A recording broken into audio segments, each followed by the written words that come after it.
Ticat fans weren't expecting this kind of home opener. Bo Levi Mitchell on the 6th game. Matthew Schultz is in. But I know Hamilton, and I know Tim Hortons Field will be rocking on Friday Night Football.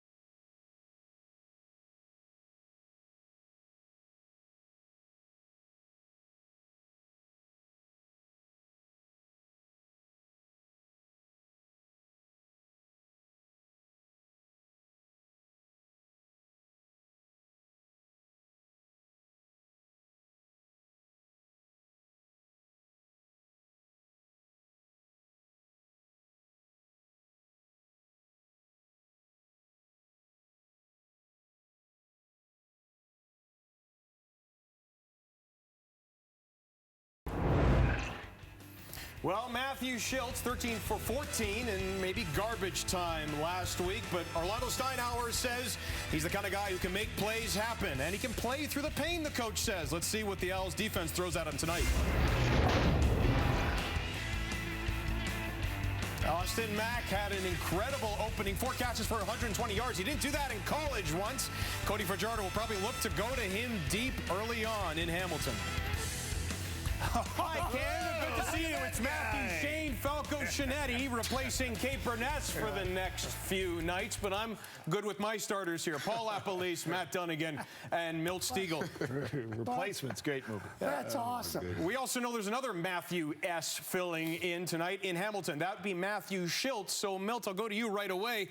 Who does he expect to rely on if he's going to go ahead and get this winless Ticats offense going? It's pretty obvious, the offensive line. And, you know, he has some good big play receivers, Duke, and what's the other guy's name? Tim White. Tim White, yeah. The guy who I picked was going to lead the league in receiving. That's why I said that. But without that offensive line protecting, he can't get to those guys. So they made some changes. So let's hope those guys can get in sync. Because if not, it could be a long day for the replacement Matthew S. You know, Milt, it seemed like it was just yesterday I was over in B.C. and we were covering that football game. It was. And it just seems like yesterday that James Butler was playing for those Lions and lighting it up early on in the football season. With a kid by the name of Nathan Rourke. That's long gone. He's been in a Hamilton Tiger uniform, and I'm thinking, where is Butler? Let's get him rolling out of the backfield, touching the rock. That's quarterback's best friend and offensive line's best friend. Establish that line of scrimmage. Get James Butler involved early. I'm telling you, who wins football games or who helps the quarterback win football games? It's a great defense. They need some help on that Hamilton defense, that front four. Montreal gave up 6 sacks their first game. That D-line's got to do something. And these Hamilton teams that were really good the last couple of years, what do? Take the ball away. Get some short fields for the quarterback. Score on defense, right? That's what I want to see. First of all, defense don't win games. Whoa. Did you see the game last night, Milt? I was going to say. Did you see the game last night? I saw the game. We're going to get that topic about defenses win championships. We're going to talk about it. Yes. Offense wins games. The one thing Matthew Schultz needs is a receiver to make plays. Maybe he could have had this guy at one point. Brandon Banks, the alumni of distinction tonight in Hamilton. Distinction. We'll send it to Tim Hortons Field after the break. Thank you, Matthew, and welcome to a big-time matchup here in week number 3 of the Canadian Football League. Friday night football between the Alouettes and the Hamilton Tiger Cats as the stormy clouds that you see in and around Tim Hortons Field, kind of how this organization has been feeling throughout the week, especially with Bo Levi Mitchell getting placed on the 6-game injured list today, Dwayne. But 0-2 coming home is a big one for the Tiger Cats. Yeah, it certainly is. And obviously you mentioned a little bit of adversity for them given the injury to their starting quarterback, but they've got all kinds of confidence in Matthew Schultz, as you see, making his 9th career start, 3 starts as a Hamilton Tiger Cat last year. He won 2 of them. As for Cody Fajardo, making just his 2nd start for the Montreal Alouettes, but he's looking to keep his team in that among the undefeated in the CFL. Jason Moss Schultz, head coach of the Montreal Alouettes now, of course, coming over from the Saskatchewan Roughriders, used week 2 in the bye as an opportunity to teach his team some lessons. And, of course, there's Coach Orlando Steinauer at the helm here in the Hammer. Lots of pressure, a lot of moving pieces this week, trying to figure out the offensive line, some injuries there. And he's excited for the opportunity to be here at home. Lawrence Woods III is back on the roster alongside Tyreek McAllister to get things underway. David Cote sends it away, and it will drop down to Woods, back on the roster this week from his own 20-yard line. Drops to 30 and wrapped up right there, as it will be Matthew Schultz at the controls here after having a really effective performance in relief on Sunday against Toronto, 13 of 14 in that ball game. Yeah, Matthew Schultz is an interesting guy for the Hamilton Tiger Cats. Certainly saw a lot of action last year, filling in as starter when Dane Evans was hurt. As I mentioned before, 3 starts for him, but a lot of action in their 2 quarterbacks. That a guy who really has this underrated athleticism, uses his legs well, and that's something we're going to watch for. It'll be a little different for Montreal in prepping for him versus prepping for Bo Levi Mitchell. Ins in the gun. Fake to James Butler, goes backside, gets hit as he throws it to Tim White. Over the top, Hamilton inside the 25, and Tim White gets wrapped up inside the 20. And Tommy Condell and Matthew Schultz come out gunning right out of the gates. Well, Matthew Schultz stands in and takes a massive hit right in the chest on this one. Nick Usher lowering the boom. But Schultz will tell you it's all worthwhile as this one drops in perfectly to Tim White for a massive Ticat gain out of the gate.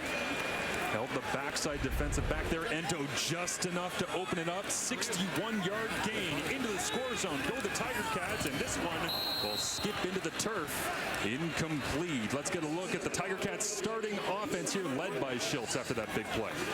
And we'll be watching the protection that Matthew Schultz receives. 3 rookies starting on that offensive line, including the number 6 overall pick in this year's draft, Dayton Black, out of the University of Saskatchewan. Add another veteran to that receiving core in Richie Sindani, the former Calgary Stampeder.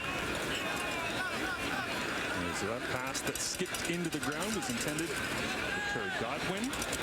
Big one-handed grab he had on Sunday against the Argonauts. They'll empty it out again for Schultz here. On 2nd down and long, going to try to use the wheels. Runs away from 2 defenders. Knifes towards the end zone and lost his footing inside the 5. But escaping, and a big play early on for the legs of Matthew Schultz. Yeah, and we talked about this right off the top. Matthew Schultz.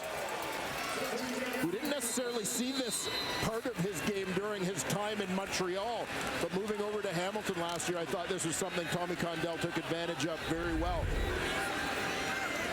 Avery Williams, now the middle linebacker in Montreal, was the man that Schultz made miss. They get a 1st and goal here from inside the 5. Handed off to Butler, and he'll get stacked up right there. He's got 2 carries, 2 touchdowns deep inside scoring territory so far this season. Now, after that Matthew Schultz run, we saw Orlando Steinauer on the sideline applauding the play as he picked up the 1st down. But you got to feel like that's a little bit of nervous applause from Orlando as he's looking at rookie quarterbacks behind Matthew Schultz, and you see him take that big hit on the opening play and then take another shot on the run. They may want him to actually use those legs a little less. Tiger Cats looking to finish with 6 here early on to the back of the end zone. It's Butler. They try to get the running back on a little corner route and incomplete, so out comes the field goal unit. But a successful opening drive, all things considered, with Matthew Schultz taking over. Yeah, and one of the things out of the gate, I know a lot in terms of when you talk about the determining factors in the outcome of football games. Of course, we always talk about turnovers. We talk about penalties. Yep. You know, another one that's very significant, big plays. And that's something the Cats haven't necessarily made a lot of this year, but Schultz to White out of right off the bat.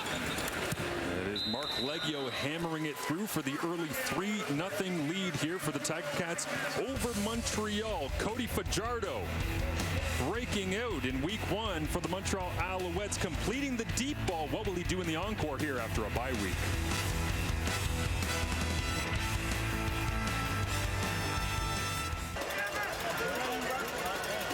Welcome back to Hamilton as Cody Fajardo gets set to take the field for the first time in week number 3. A rushing touchdown, none through the air, though, in week 1 against the Ottawa Redblacks. That was a low-scoring defensive battle back and forth. Both teams trying to run the rock.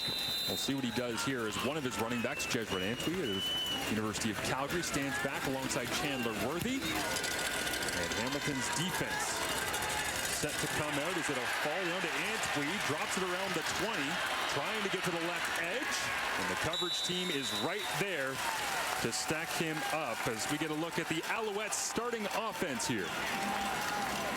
Yeah, this group taking care of business for Cody Fajardo, led by veteran Landon Rice, once part of the Johnny Manziel trade between these two teams, Mark. Keep an eye on the receiving core on 2019 draftee Keon Julian Grant. Big year last year for him. I think this is a guy who is primed to be absolutely massive here in 2023. They've been talking him up. They love his game. Everybody just saying how much he's going to mean to this team. Only 2 catches in their first game. We'll see what he does as Fajardo takes the opening snap on offense. Fade ball down the right sideline over the top. And they'll call it a completion. Down that sideline, it's Abram making the grab. And Cody Fajardo continues the deep ball attack. Yeah. Opening series in week 1 for them, it was Austin Mack on a deep ball. This time it's another first-year Alouette, Keyshawn Abram. Are we going to get this one reviewed as you saw him kind of land on the sideline with that one? We'll take a closer look as well. Challenge flag out, as you see, from Orlando Steinauer, so we'll take a look at it once again. But Cody Fajardo beginning the season, if this is complete, 4 of 6 on throws of 20-plus yards down the field.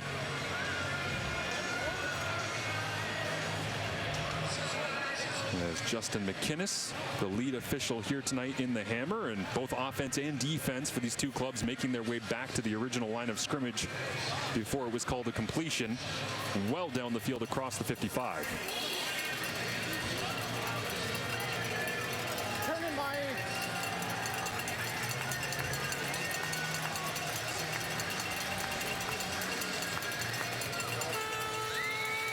Well, we didn't hear the official word, but we can tell from where the ball is what the outcome of this one was. A good challenge for Orlando Steinauer. So he wins that after being 0 for 1 to start the season on challenges. Coach O breaks even. Pressure on, Fajardo doesn't see it, gets hit as he throws, makes it out to the sideline. It is Keon Julian Grant with his 3rd grab of the season. And the CFX product hauls it in from Fajardo after getting dropped.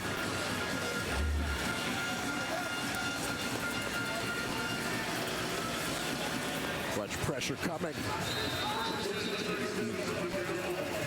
Simone Lawrence coming free on the blitz.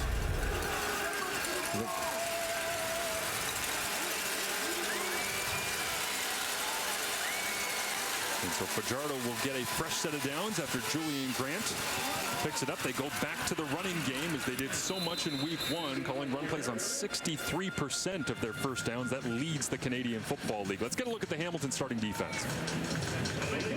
And we're going to keep an eye on that defensive line tonight. Mo Diallo, Toronto native. Another youngster primed for a big year. Keep an eye on Chris Edwards from that nickel linebacker position. Playmaker already has 1 defensive touchdown this season. In the secondary, Lawrence Woods, as always, doing double duty this season, starting at the field corner spot as well as being the primary return man. 2nd down and 4. Down that left sideline, looking for Mack, and incomplete. It falls away as, again, Fajardo stretching out the defense and challenging this Hamilton defensive backcourt that has struggled against the deep ball to begin this season, giving up 5 passes of 30 yards or more. And here you'll see Fajardo gets it out quickly. Kenneth George Jr. providing the coverage step for step with Austin Mack.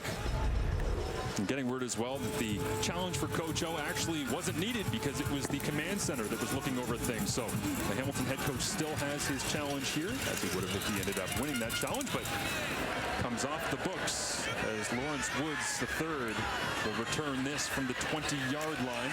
Just a 5-yard return that time.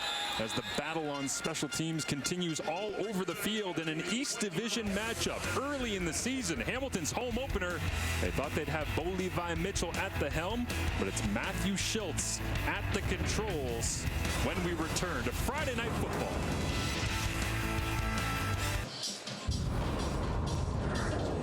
A look at Matthew Schultz last season here in the Hammer. You mentioned it already, Dwayne Ford, having an opportunity up and down between him and Dane Evans, getting into the game, having to come in and rescue the team, being a double quarterback system, all the rest. He's put on a little bit more weight this year, wants to be more durable as a quarterback and have the potential to lead this team. And with Bo Levi Mitchell going on the 6-game injured list, for at least the next little while, this is his club.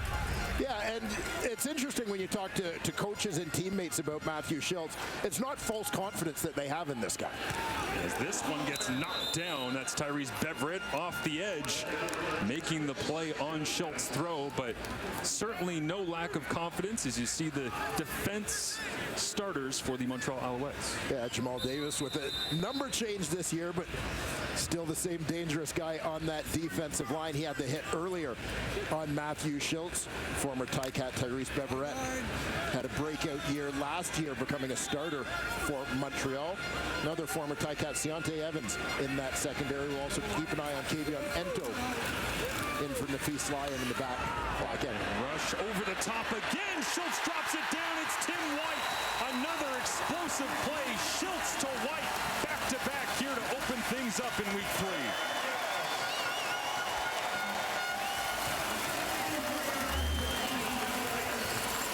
And you see this cluster, Tim White, the trailing man in this alignment.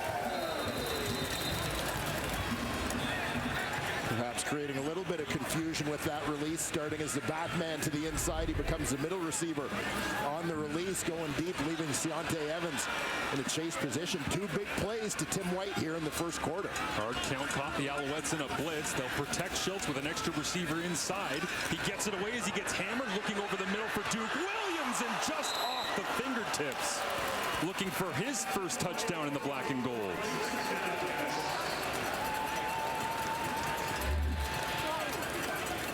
And this is just a reminder of the reputation of Duke Williams as a guy who's going to make those big catches in traffic. Matthew Schultz knows he's throwing that in career, whether it's been in Edmonton or Saskatchewan, has so often come up with those. Butler stands in the backfield alongside Schultz. 4 receivers to his left. That's where he looks off the hands of Richie Sindani. That would have been his first catch in Hamilton as well after not re-signing in Calgary, bouncing around a little bit and coming back here to the CFL. Well, big plays giving Hamilton an opportunity to put points on the board in their first couple of drives here. Of course, a field goal on their opening possession, lining up for another opportunity here. But you also have to think about missed opportunities, which Orlando Steinauer says have been a concern through the first 2 weeks. The difference between getting points and maximizing points. The story here early on in Hamilton as Mark Leggio knocks another one through. Williams stand back. A big week 1. Plenty of touches, not nearly enough production for what the Alouettes want to do with him this season. See what he can pull out in week 3 here on Friday Night Football. As we get a look at Cody Fajardo to start off the season at home in Montreal against the Ottawa Red Blacks. Again, not a big statistical game for anybody on this offense for Montreal. They squeaked out a victory against Ottawa, but certainly looking for more here to kick off week 3. Yeah, looking to grow. Obviously, the offense will expand a little bit week by week. In today's Canadian Football League, training camp is short. Yes. Starters don't get a lot of reps in the preseason. Chandler Worthy will return this across the 30. Chops the feet around the 35 and gets wrapped up. flag out on the play as well. Jason Moss did describe it to us as basically a combination of the offense last year and what Jason Moss wants to do offensively. Illegal block, Montreal, number 24. It's a 10-yard penalty, first down. That one will go against Marc-Antoine Duquois, and that'll back up Montreal's offense to start here. But trying to bring two offenses together, never an easy project. Yeah, that's it. Trying to take advantage of the fact that what Jason Moss brings from Saskatchewan is familiar to his starting quarterback, Cody Fajardo, but not wanting to have everyone else in over their heads and have a little bit of a smooth transition for returning players as well. The twist on that being you're looking at a largely different receiving corps than you had a year ago as well. You've got continuity on the O-line for sure, but a lot of guys learning new material regardless. Stand back in the backfield as Fajardo makes a check at the line. Tim Hortons Field brings the noise, and the Tiger Cats come after Fajardo, wrapping him up, tackle for loss.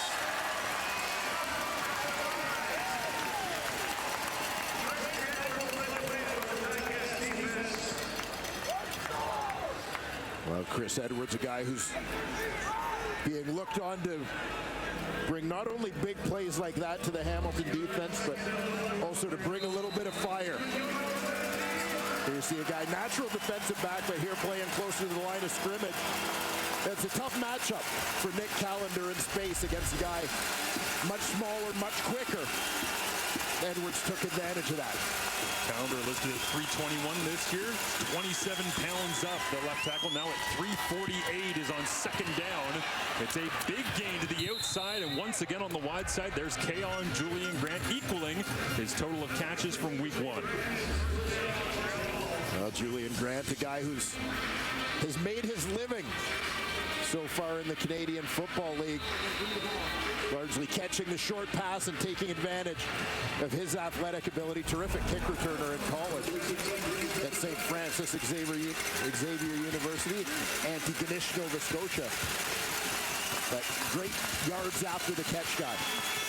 Gain of 18 that time before Fajardo goes back to him on the screen here. Richard Leonard can't wrap him up, and it will be making the tackle Jameer Thurman in the middle of that defense. 14 tackles so far in the year, third in the CFL. Yeah, Thurman coming over from Calgary, of course, to replace the departed Javon Santos Knox as we get another look at Keon Julian Grant.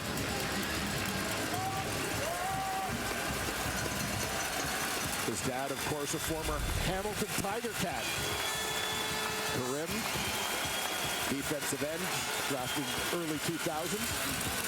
And off inside, Stanback churning the legs once again. I mentioned earlier they went to the run early and often, 63%. They only got 3.1 yards per carry, Dwayne, in week one against that Red Blacks front. But they weren't scared to keep going back over and over again. 16 rushing attempts for William Stanback in that ballgame. Yeah, it's so important, particularly when you have a big back like Stanback, big veteran offensive line in front of him.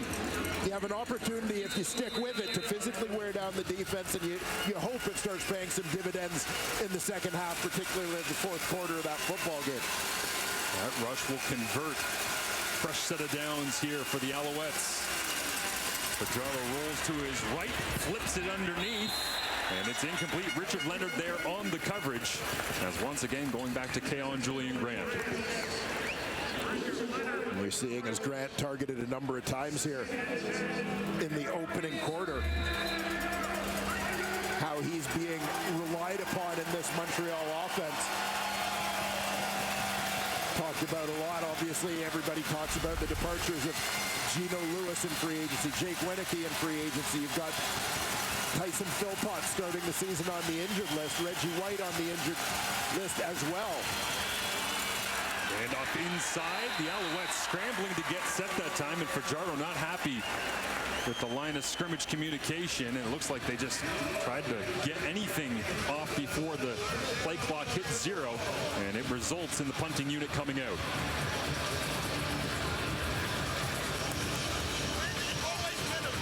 Alouettes moving the ball a little bit. Eating up a little bit of Hamilton's time with the wind at their backs. Certainly we've seen the Ticats take advantage of that in the passing game. with Tim White over the century mark already. Joseph Zima sends this one away. Lawrence Woods stands back and receives at his own 13. Hamilton with a couple of field goals. They get another possession right here, a 47-yard punt. Minimal return, and Matthew Schultz heads back out onto the field. An early 6-0 advantage for the Ticats. A lackluster start to the Hamilton offensive season got worse in the fourth quarter against Toronto. Wynton McManus knocked off Bo Levi Mitchell, falls down, grabs at his groin, his quad, and he is today added to the 6-game injured list for the first time this evening. Let's go down to field level and find out more. Here's Kenzie Lalonde. Yeah, I had a chance to speak with Bo Levi Mitchell before the start of the game, and the first thing he said was this is not what he wanted. He did join the team during a warm-up in his tracksuit, and he was walking around quite quietly. He did have a chance to hang out with the quarterbacks during that time, but he did say he will be on the sidelines to watch this game. He wants to be with the guys. I did also ask him if he gave Matthew Schultz any advice before this home opener, which is Schultz's first home opener since about college. Bo Levi said he just told him to be himself. Whether it's good or bad, it's all about the next play. Bo said, yeah, I know it's cliche, but it's the truth. Yeah, one play trying to stack them in front of each other has been the challenge for this Tiger Cats offense. Thank you, Kenzie. Schultz will hand it off. There's JB, James Butler, driving the legs, and a nice pickup of 7 on first down. And Hamilton changing gears after coming out with a couple of big passes. Their first couple of possessions here, looking to get James Butler involved in that run game. Good push from the left side. Nice job by the center, David Beard, getting up to second level. Avery Williams, the injured Alouette, down on the field as he threw that right hand and arm in to try and wrap up Butler, and immediately went down. It was a gain of 8 before Williams could get there with the rest of the Alouettes defense. And the free agency signing out of Ottawa gets onto his feet and makes his way to the sideline. Frederick Chagnon comes in. Avery Williams, a guy that we came to think of as a bit of a fixture in his time with the Ottawa Red Blacks. Perennial leading tackler for that defense. 2nd and 2. It will be Schultz staying in short yardage, and I don't think he's going to get it here. As Chagnon right in the middle of that pile. And so now the Tiger Cats offense a decision to make 3rd down in their own end. But it's the old triangle effect, right? You have Javon Santos Knox from Hamilton going over to Ottawa in free agency. There's no home for Avery Williams. He makes his way to Montreal. Jameer Thurman comes in from Calgary. So spinning of the wheel in CFL free agency as you see Schultz getting turned back at the line of scrimmage. They'll go 3rd and very short inside their own end. He got stacked up again. Where will the spot be? They'll give it to him, it looks like, with the preliminary spot coming in from the sideline. They had to earn every part of that one. Montreal with that defensive front certainly not making it easy on Schultz and the Ticats. A look at Nick Usher in that defense. Flying off the edge opposite Jamal Davis. So after 2 sneaks, Schultz will go to the air, looks down the field and checks it down underneath, incomplete. Only the 2nd target of the year for Felix Grangoche as Schultz has to peel himself off the Tim Hortons Field turf. They had time initially, but as that pocket started closing, that one ended up becoming a rush throw. Mustafa Johnson, the man supplying the pressure here. Oof. An awkward shot to the knee of Matthew Schultz. Dayton Black, the 6th overall pick, right guard. A little talking to maybe in film. Don't throw the 200-pound guy back into your quarterback as Schultz steps forward in the pocket. Looks like he might have had an opening. They go for a little jog through the secondary of Montreal, but fell to the turf first as Johnson there once again. Yeah, Johnson got a little bit of a push, although Black was well positioned. But this creates a little bit of a seam for Matthew Schultz to step up and try and run through. But there you see the... Is that legal? The right foot trick? So that one will be discussed also in the film breakdown. The punt is away.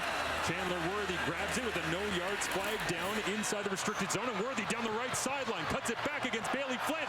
Blockers out in front. And it'll be all the way to the house for Montreal. As Worthy, one of the best returners in the CFL, for now, has leveled things off at 6.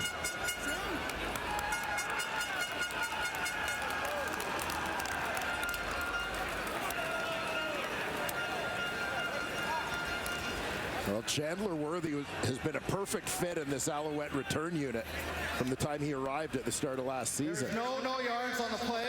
The player was pushed in. Give a touchdown. And it will be a return touchdown for Chandler Worthy. Wondered as well if there might have been a block in the back at the same point. But they'll say that there is no flag, and so the Alouettes, to end the first quarter, get the explosive play from one of the best return men in the CFL.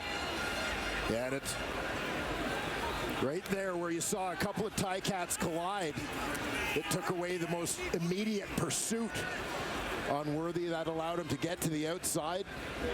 Throttles that one down as he takes it home. We talked about big plays. There's the Alouettes' biggest of the evening thus far. And the Tiger Cats had not given up a punt return of more than 30 yards yet on the season. That one goes for 77 all the way to the house. David Cote out to kick it through the uprights. 77-yard punt return touchdown, 7 points on the board, and after a first quarter that the Hamilton Tiger Cats were mostly in control of, they trail 7-6 is your score, with Matthew Schultz stepping in for Bo Levi Mitchell and the Hamilton home opener, trying to pump some life into the stadium on Friday Night Football.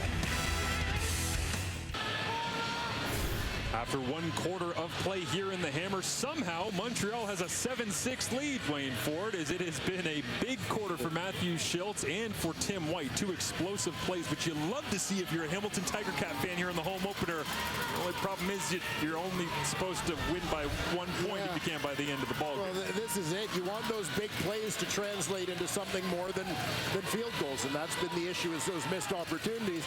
Montreal makes a big play right at the end of the quarter. And suddenly they've got the lead. Rest in peace. All my family back at home, we love y'all. Stay strong. Chandler Worthy with a shout out to back home after making a big play, and he is no stranger to changing a game in a moment's notice. Of course, the interesting story of his time in and out of Toronto, lands in Montreal, finds a role that fits him, and has absolutely thrived since being a member of the Alouettes.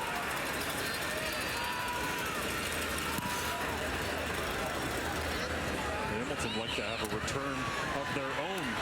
Lawrence Woods cuts back across the 30 as we get one more look here at the big punt return touchdown by Chandler Worthy. Yeah, Montreal may have gotten away with a push in the back right at the start of that return, but no call. They just keep churning. Chandler Worthy down the sidelines for biggest play of the game. Special teams coordinator Byron Archambault loves that one. Saw him and Jeff Reinbold, special teams coordinator, back here in Hamilton, catching up pregame. They empty it out for Schultz on first down, completed underneath, and Duke Williams gets his first grab of the ball game. His 10th catch of the season. Duke Williams limited a little bit by injuries in 2022. Spending the season with the Saskatchewan Roughriders. Joins Hamilton in free agency after a little bit of recruiting from quarterback Bo Levi Mitchell. Once again, they emptied out for Schultz. Pressure on, gets it away to the sideline. It is caught.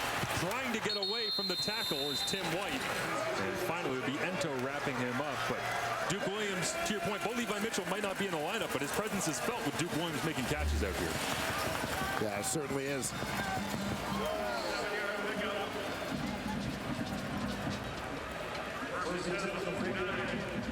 You see the pressure coming off that edge. Beverette right in the face of Schilt.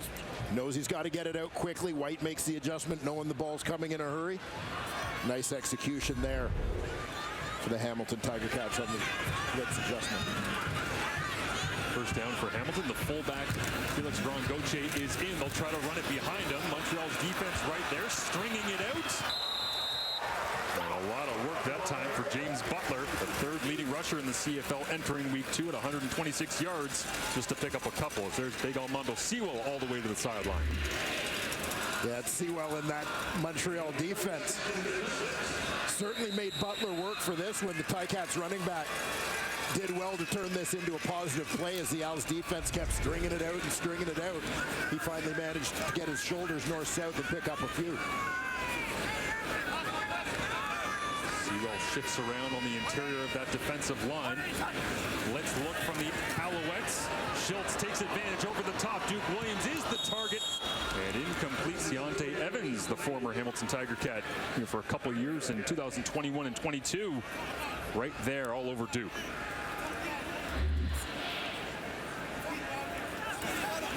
Keep an eye, middle receiver here. In that trips formation is Duke Williams. Deontay Evans with him all the way. A couple of great veterans doing battle there. Chandler Worthy stands back with his first touch here after his punt return touchdown.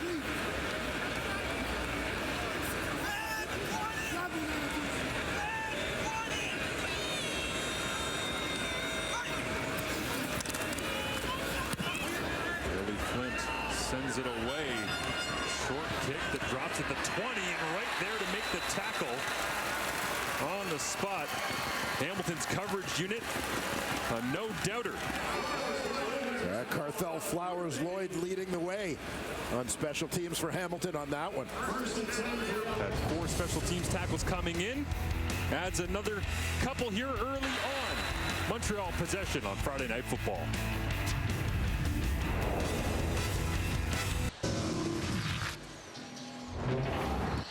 Welcome back to Hamilton as Cody Fajardo, second play of the ball game, 61 yards down. That looks like Tim White early on here in Hamilton for week 3, but Austin Mack, a breakout game, announcing himself in the spot that used to be played by Gino Lewis in this Montreal offense. Austin Mack, a nice find, certainly for the Alouettes. Inside handoff and a flag comes up as Mack has got himself the second longest catch of the year so far, behind only Gino Lewis, who's now playing in his position, of course, with Gino signing in free agency in Edmonton. Holding Montreal, number 55, 10-yard penalty. Repeat first down. That one goes against Landon Rice. You mentioned earlier in the Manziel trade, Hamilton to Montreal, Hamilton to Montreal. Yes. The path of one Landon Rice. You get a look at the replay. Yeah, he's just on the right side of your screen working against Jagarrett Davis. You see him on the flap of that shoulder pad.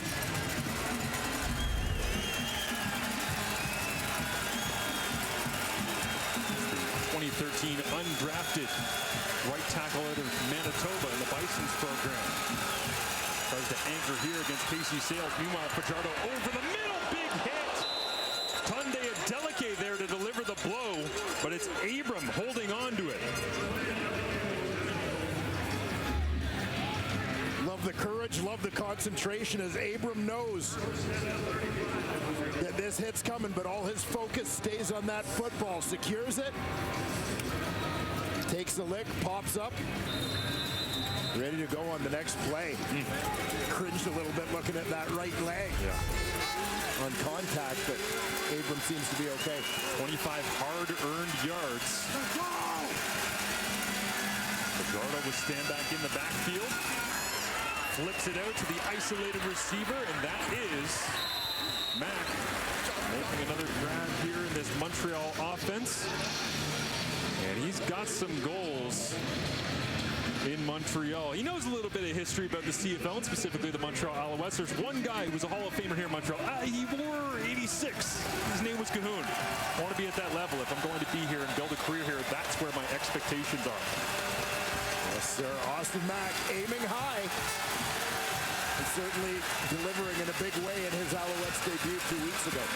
Desmond Antwi comes in, just his second carry of the season. Got one back in week 1 for a gain of 6. And on second down, Jameer Thurman right there in the middle of that defense, a gain for Hamilton. You know, as we talk about Austin Mack, Ohio State product, obviously a guy who's been well coached, playing in a high-level program. A couple years in the National Football League. This is a perfect find at the right time for the Alouettes, as we talked about the defections and injuries that their receiving core is dealing with. They add a guy who, although it's his first year in the CFL, brings a little bit of a veteran presence to the group. Jason Moss looks at the play sheet here as he's already called in a third down play from their own 44. Fajardo rolls to the left-hand side and picks up the first down. And you mentioned it, Dwayne, with Geno Lewis and Jake Winicki leaving in free agency, having Tyson Philpott and Reggie White Jr. on the injured list, 63% of last year's targets gone. Yeah, you're talking like 330 targets. I think 334. The number of passes directed at those 4 players last season, all of them gone, presumably for the first third, at least, of this 2023 season. They keep the heavy package in here. Extra fullback, extra lineman. Fajardo checks it down underneath. Williams Stanback trying to stay on his feet. He does. Crosses midfield and is driven out at the Hamilton 49-yard line. Gain of 15 on the play. Well, terrific balance there demonstrated by Stanback as he recovers after having his legs taken out. He's just to the left of the quarterback in this formation. Quick release. It looks for a moment like he might go down here as Jameer Thurman gets into his legs, but Stanback keeps the feet underneath him to pick up the first down. Antwi in the backfield alongside Fajardo. They'll give him another touch. Breaking to the sideline, trying to find a lane, nowhere to go. There's Mason Bennett right there alongside Kenneth George Jr. Well, Mason Bennett, University of North Dakota product, native of Winnipeg. Left North Dakota as that school's career leader in sacks, as you see, first rounder for the Ticats back in 2020. Leaves Fajardo and company with 2nd and 9. Converting 35% so far this season, and they'll get one here and much more as off to the races. All the way to the end zone, Austin Mack. Touchdown, Alouettes.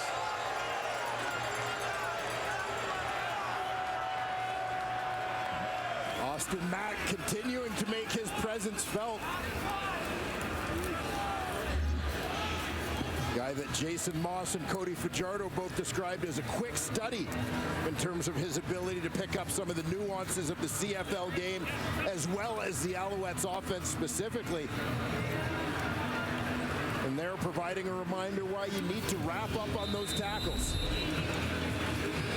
Pretty good collision there from Leonard, but Mack runs through it, takes it to the house. 8 plays, 90 yards in just about 4.5 minutes. Loved what Mack had to say to us. We chatted with him earlier on this week.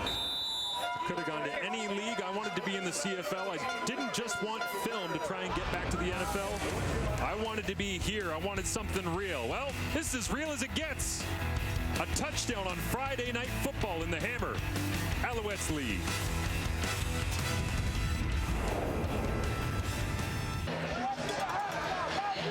Austin Mack, the man of the moment. After coming up with the touchdown for the Alouettes, he's lined up out wide here. He's just going to work underneath. Cutting in front of the corner, Lawrence Woods. Watch for the halfback. Richard Leonard comes in, has a chance to make that play. And it's almost as if Mac got to Leonard faster than he expected. He didn't get the arms out to wrap up. It was just that shoulder to the chest or shoulder to the belly collision. Mac, big strong guy, runs through that on route to the touchdown. Woods gets wrapped up on the kick return here inside his own 30. The explosive plays have been a problem for Hamilton, but Austin Mack looks like he's ready to try and put up some league-wide elite stats this season.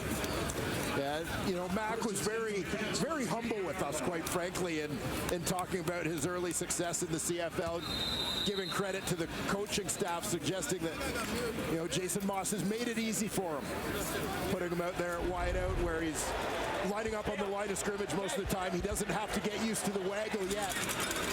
But we'll see how things evolve over the course of the season, because you got to imagine they're going to start moving him around. Matthew Schultz into an early hole, throws it up here. Duke Williams makes the grab with Deontay Evans in coverage. And another big play, but that time Duke's big body seemed like it was the difference. This, simply put, is Duke Williams being Duke Williams. Matthew Schultz continues to deliver under a little bit of pressure. Dayton Black getting to know Armando Sewell in there, one of the strongest dudes in the CFL, coming with the bull rush. Duke Williams, the big grab in traffic there. 35-yard gain. They'll flip it underneath to Tim White. Montreal ready for it, trying to get to the outside. And finally there, to bring him down to tackle is Wes Sutton. As last year, Wes Sutton, the only player in the CFL to have more than 10% of the team's defensive tackles and more than 10% of their big defensive plays. Interceptions, sacks, forced fumbles, fumble recoveries. He was the only one that had more than 10% of both. He was elite for them last year.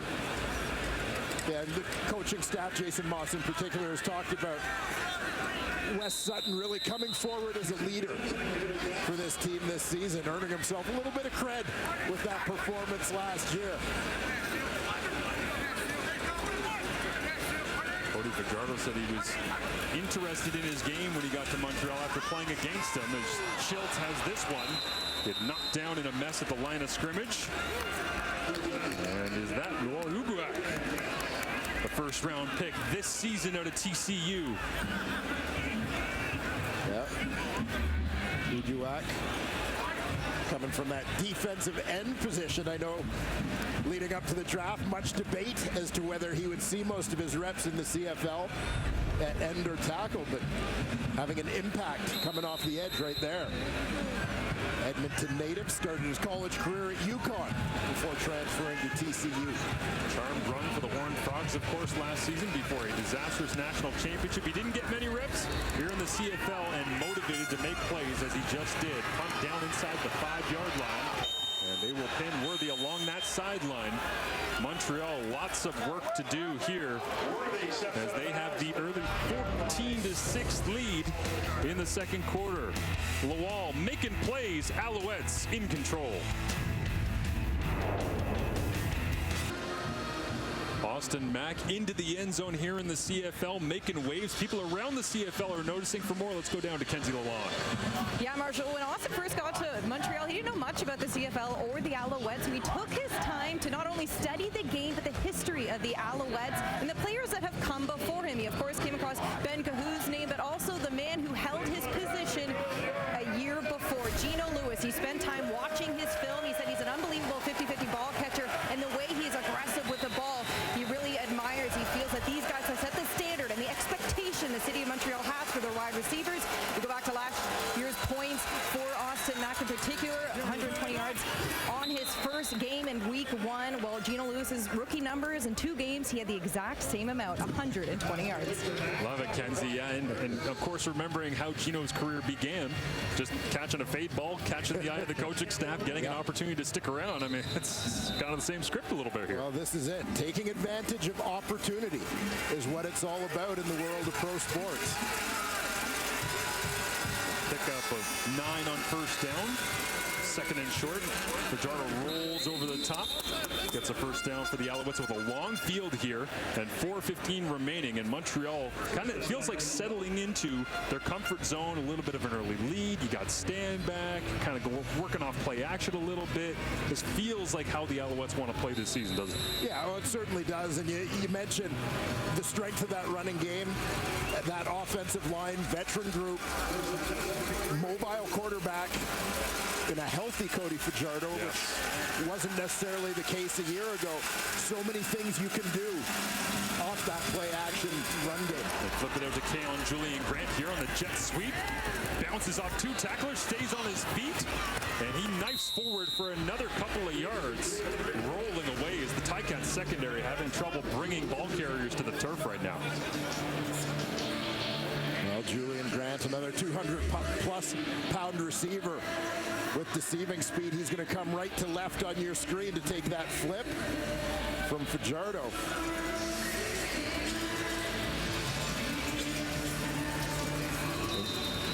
An elusive guy, particularly for his size when he gets in the open field.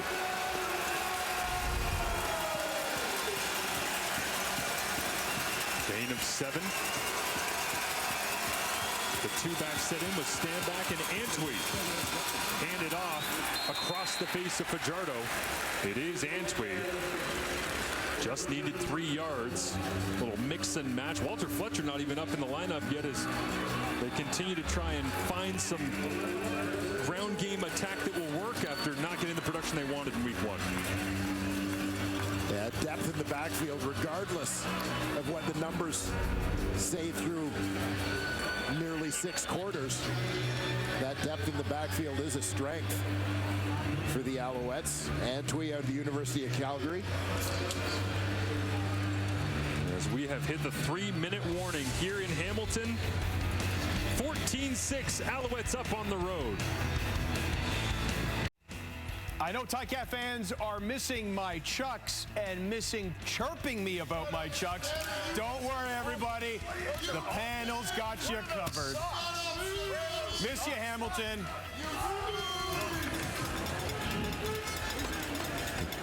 They go easy on Matty back there. Kenzie enjoying the sideline sights and sounds tonight with us here. Marshall Ferguson, Dwayne Ford. As it's sent away by Joseph Zima. Hamilton's return game still trying to warm up and make a difference on a night where they are having Speedy B as their alumni of distinction, and a special teams battle spills into the Hamilton bench as we get a look at the pressure on Matthew Schultz. Yeah, Schultz has held up well, and has, despite taking a couple of hits, has gotten rid of the ball when he's needed to. But we mentioned off the top, 3 rookies starting on that offensive line for Hamilton against a strong Montreal defensive front. So I think Matthew Schultz is somewhat prepared for what he was going to face tonight. Just 6 completions thus far, a couple of big shots down the field. Duke Williams, 2 to Tim White. What can he do here? Inside the final 3 minutes, gets hit again as he throws, looking down the field. Flag comes up in the backfield, and they might have caught the helmet or face mask of Schultz on the run by.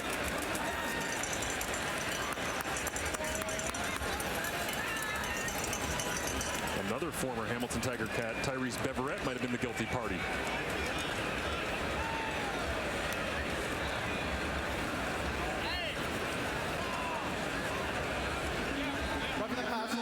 Montreal, number 26, 15-yard penalty, third down.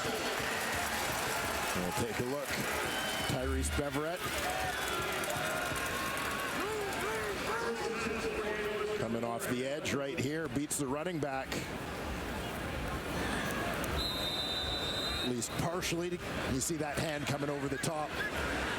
Catch the face mask of quarterback Matthew Schultz. And blow to the head. Get that call every time as Schultz goes with the hard count. Dayton Black pops up and starts pointing. As you mentioned, the offensive line, Alex Fontana, Joel Figueroa. Hamilton, number 55, 5-yard penalty, remains first down. Coulter, Woodmansey, Kyle Saxelid all on the 6-game injured list on the offensive line. They are piecing it together right now up front and pushing the 6th overall pick, who's got a ton of potential, but I don't think we expected to see him in the lineup this quickly when he got drafted in the first round. Yeah, I'm not sure the Tiger Cats expected to see him in the lineup quite this soon either, but battling injury issues. Here he is. They'll screen it out for James Butler, trying to break his way across midfield. They'll get back what they lost on the call previous, and it'll set up 2nd down. About 10 yards to go. We'll continue to watch that pressure game of the Alouettes as we saw early the big plays from Schultz to Tim White with the wind at their backs. But as the Alouettes are getting there quicker and quicker, there's not going to be the opportunities for the deep shots as this game continues. 4 receivers to the right of Schultz. He looks that direction, looks for Duke Williams, intercepted. Deontay Evans is going down the sideline, cutting back against the grain for now. Has his 3rd interception of the season. A flag is in the Hamilton backfield. And the offense for the Alouettes quickly onto the field. Well, and no appearance of protesting from Hamilton. Hamilton, number 66, half the distance to the goal, 1st down. So that's going to be the right tackle, the left tackle rather, Brandon Kemp. Number 4.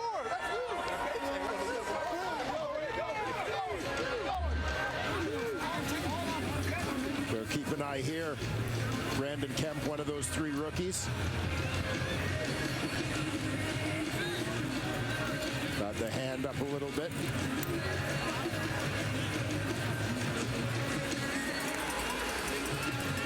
Deontay Evans with a nice jump on that one, coming underneath the intended receiver, Duke Williams. Oh, good to go, man. You just got a battle adversity. Don't tell them they don't go your way. Gotta keep fighting them.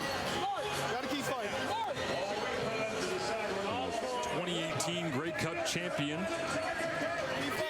in Hamilton for a couple of seasons in 21 and 22. Tied for the league lead in interceptions coming in. Command center.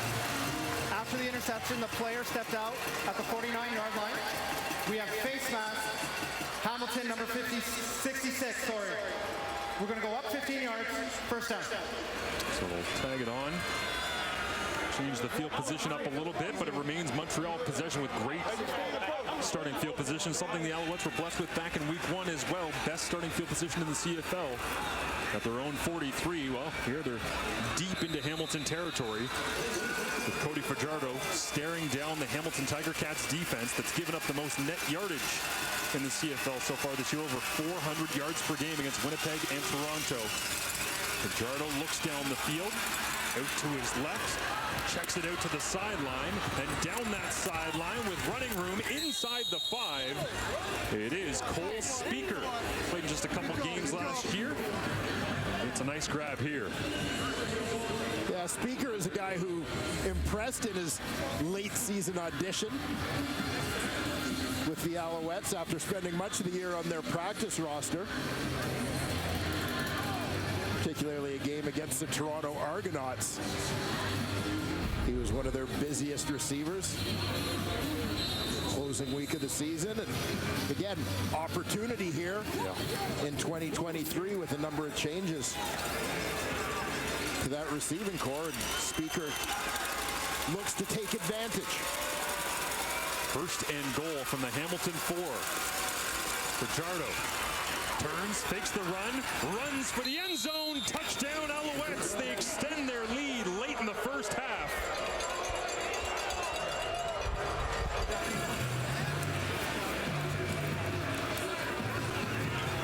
I love seeing the called runs for Cody Fajardo, as I think this is such an important part of his game and so key to his success. Part of why he was limited, quite frankly, in Saskatchewan last year. Combination of he and William Stanback in that backfield. It'll be something to watch as this season unfolds, as you saw the impact of that fake handoff to Stanback.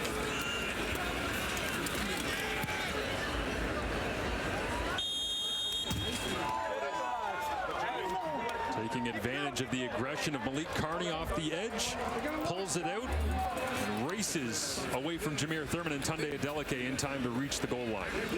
And you mentioned the reaction to Carney off the edge, exactly what I'm talking about. Williams stand back. As a defense, when you think he's getting the ball, everybody's swarming to the ball. You have to. Against a big back, productive guy like that, that leaves things wide open on the edge for Cody Fajardo. And when you get in the end zone in Montreal, you get the gift of a quick lift from Pierre-Olivier Lestage, their standout left guard. I thought you said go early. I was like, A lot of people don't realize until you stand around Cody Fajardo. 6'2", 226. That's a big dude and moves very, very well, as we've seen early on in this game. And again, the health aspect coming in here, Dwayne, talking about last year, the deep ball, he just felt like he couldn't actually step into any throws with an injured knee sustained early on in the year. And this year, the deep ball's flowing a little bit to Austin Mack, got a shot down the sideline to Abram in this one, running freely, handling the short yardage package. Looks much more like himself from when he began in Saskatchewan and even all the way back to Toronto as a backup. Yeah, and I was always intrigued by him during his time in Toronto and felt that this was a guy who, just with the skill set that he possesses, could be a very effective quarterback in the Canadian Football League. Tyreek McAllister up in between the blockers. Falls down just shy of the 40-yard line, and Ciante Evans, man of the hour with the interception that set up a two-play 34-yard touchdown drive for Cody Fajardo in the offense in just 16 seconds here. And Montreal put up 17 points in the second quarter back in week one. They've been putting some points up here as well. And for the Hamilton Tiger Cats, the first half defensive struggles continue. Now averaging, coming into this one, 25.5 points allowed in the first half of games. Montreal at 21 right now. Schultz would love to put some points up on the board. He'll begin with a quick completion. That is Richie Sindani making the grab. Yeah, trying to get something here in the final minute 33. But this opening half is, I think, critical, quite frankly, for the Hamilton Tiger Cats. You got to remember, Montreal has that advantage or ace up their sleeve of having won the coin toss at the start of this game. They deferred to the second half, so they'll sort of control. Not that there's much win now, but it comes and goes, as you know, in this stadium. Schultz again over the middle on second down and 3. Gets that and more from Tim White, who's, with a couple of early completions, was well over 100 yards already.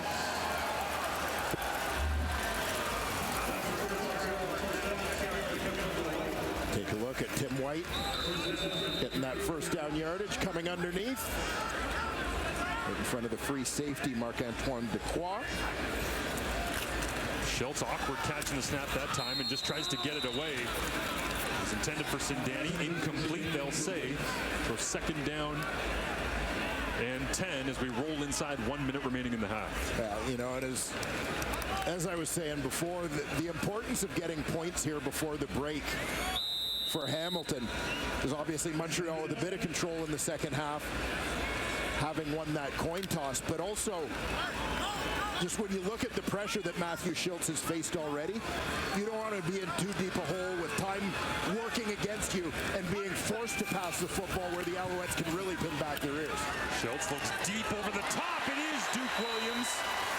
And those little curl routes into the middle. It's a big first down and into scoring territory for the Tiger Cats. Cody said this week about those little in-breaking routes that he saw so many times from Duke and Saskatchewan last year. Yeah, nicely placed ball here, and Duke Williams. Once again, Duke being Duke. Catching that ball at the top of his jump over traffic. Schultz trying to roll away from pressure, evading a big hit that time. Looks like it's Godwin. It is making the grab, the Georgia Bulldog. Getting a rare touch here in this offense. I'd like to get him more involved as the season goes on, and Schultz getting it out of his hand quickly. Yeah, and this is plays like this, plays like the big hitters to Tim White earlier. Those will be the keys to getting Montreal out of the pressure package, is making big plays against it. Schultz backpedals, takes a shot deep over the top, up in the air, back in the end zone, and it was right there for Godwin. Couldn't bring it down. Looked like pretty good placement on the throw, though, Dwayne. Yeah, I'm not sure if Godwin misjudged this, as it did look like he was well positioned to make the grab here. Ento running with him, just off the fingertips. Yeah, tough one. You knew Schultz had something in mind when he went to the Merino backpedal. Was looking like 90s Kent Austin in Saskatchewan. Catch it, get out of there as quick as possible, and find somebody over the top. They tried. They get held to 3 once again. The attempt from Leggio, the former Bombers kicker, is up and through. So 3 solid drives for the Hamilton Tiger Cats in their home opener.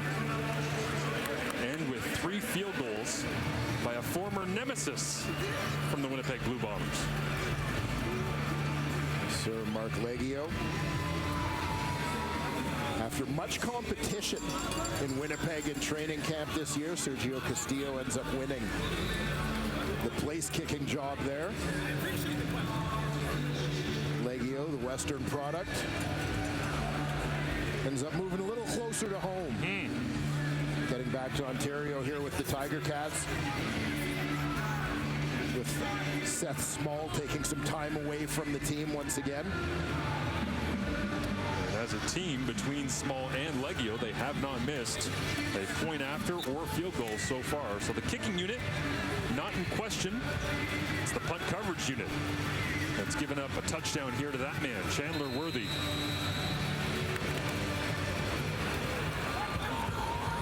Is Worthy always ready for playoff football?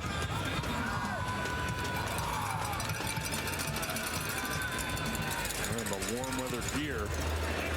See if he stays hot here with a return from his own 15-yard line. Tries to get to the outside, bit of a wall. Shakes another man back to the inside, and once again making the play. It's Carthel Flowers Lloyd. A flag is down on the play.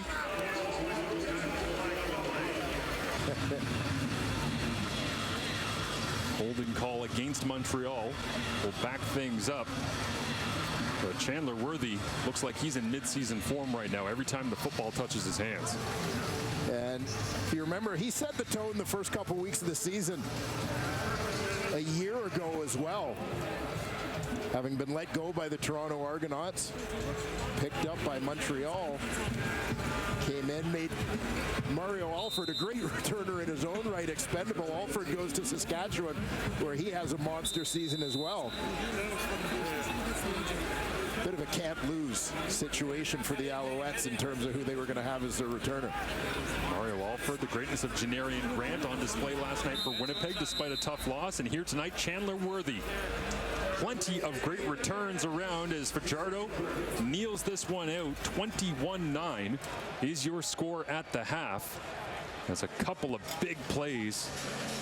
Chandler Worthy, of course, Fajardo diving into the end zone, and Austin Mack as well, getting himself another big explosive play here in the Canadian Football League, as he is down at field level with Kenzie Lalonde. Kenzie?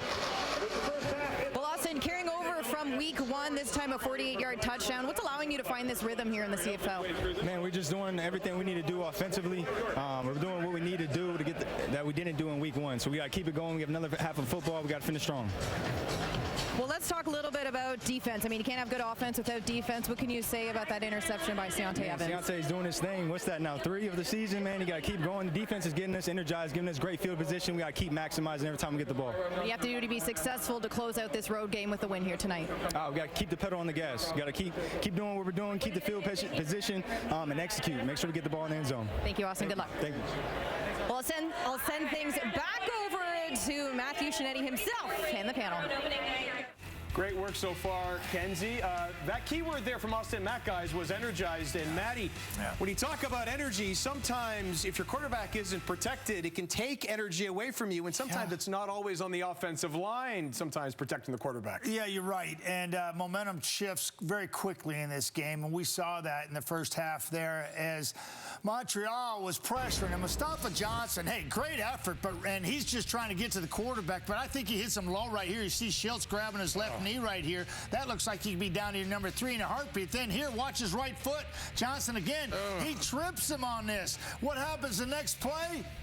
Dude, a touchdown to the house. Chandler Worthy for his 5th, and see Dequan, that is a block in the back, and that's not called. That flag is actually picked up, and Chandler Worthy's punt return touchdown, 5th of his career, stands. And then later on in this football game, not protecting Schultz after the throw, he takes a shot right there from Sewell. Come on, man. That's tough. That's tough. And you got to protect our quarterbacks big time in this league. And I believe that's to the letter of the law. And we saw one that was called, Beverett across the face.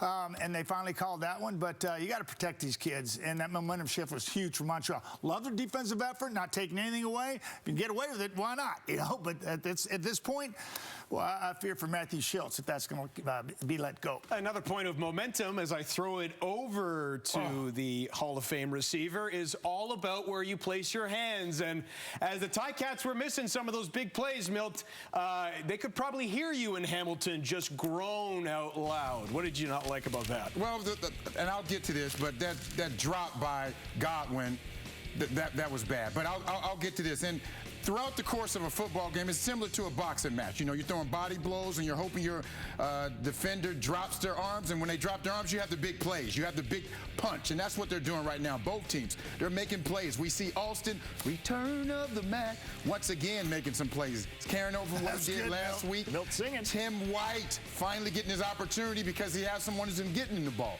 Bo Levi Mitchell couldn't get in the ball. Duke Williams, we know what he's capable of doing with those big plays. But the problem is one team is capitalizing off these big plays, one team isn't. They got to get the ball in the end zone. Hey, guys, Ted Lasso fan? Anybody Ted Lasso? Big soccer guys. What's Ted say about goldfish? Short attention span, right? All right, here's what's going on. The Montreal defense is playing outstanding football. Why? Because they got a short attention span. Why? Because they've given up 4 big plays, and they've kept Hamilton out of the end zone. That's what you got to do. Yeah. Explosive play comes, just go back to playing football, and that's what they've done. You want a stat? Coaches love stats. You are 5 times more likely to score a touchdown when you have an explosive play. Not for this defense. Deontay Evans takes the ball away, leads to the Fajardo touchdown. These guys have been all over the field. Now, we're going 6 quarters, guys, with no points scored by that Montreal defense. They have not given up a touchdown in 6 quarters, and they've got 6 takeaways in 6 quarters. That's a really good job by this defense. And do you know what keeps your attention, though, if you're a Ticat fan? So far this season, they are outscored 72-19. You can't easily forget that. More after this.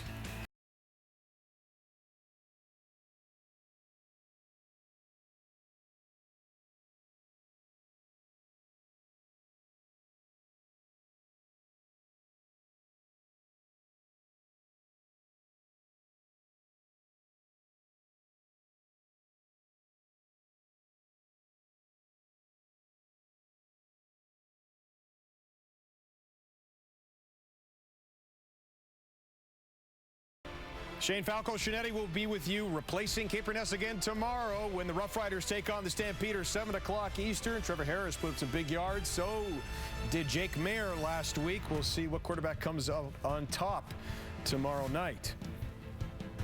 And now, Luca and Thomas were with Saskatchewan Rough Rider kick returner Mario Alford on their YouTube podcast, Huddle Up.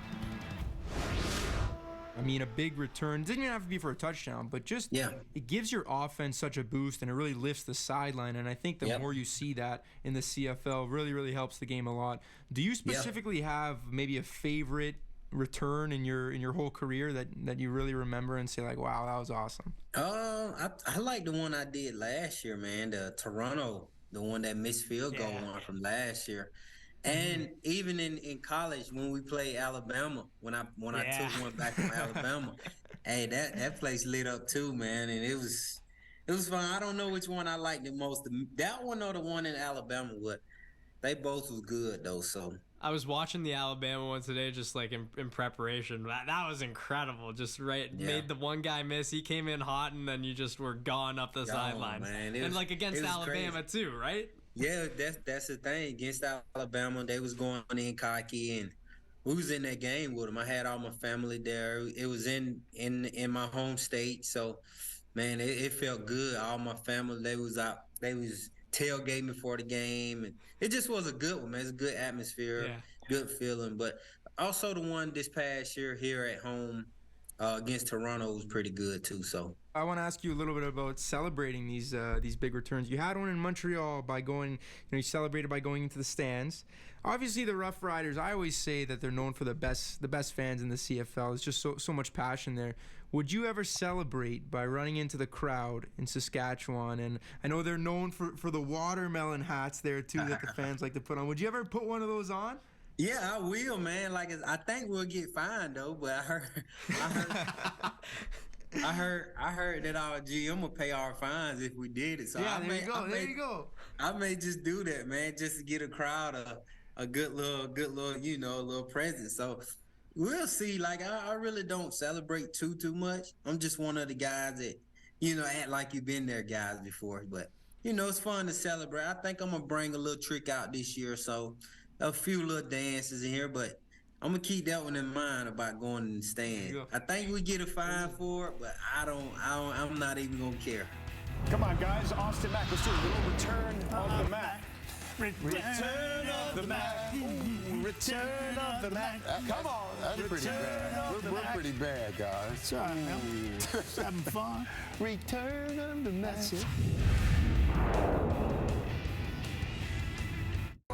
Halftime stats. Milt, right now, Schultz is out throwing Cody Fajardo, but there should be more than 217. Yeah, there should be a lot more. And also, they have to put some of those big plays in the end zone. And also, the rushing. Which one of these running backs, Butler or Stanback, is going to have a breakout half? We'll wait and see. I know that Milt will want to maybe show some guys how to catch the ball. Maybe Speedy Banks can. Well, maybe. Oh, sign him up.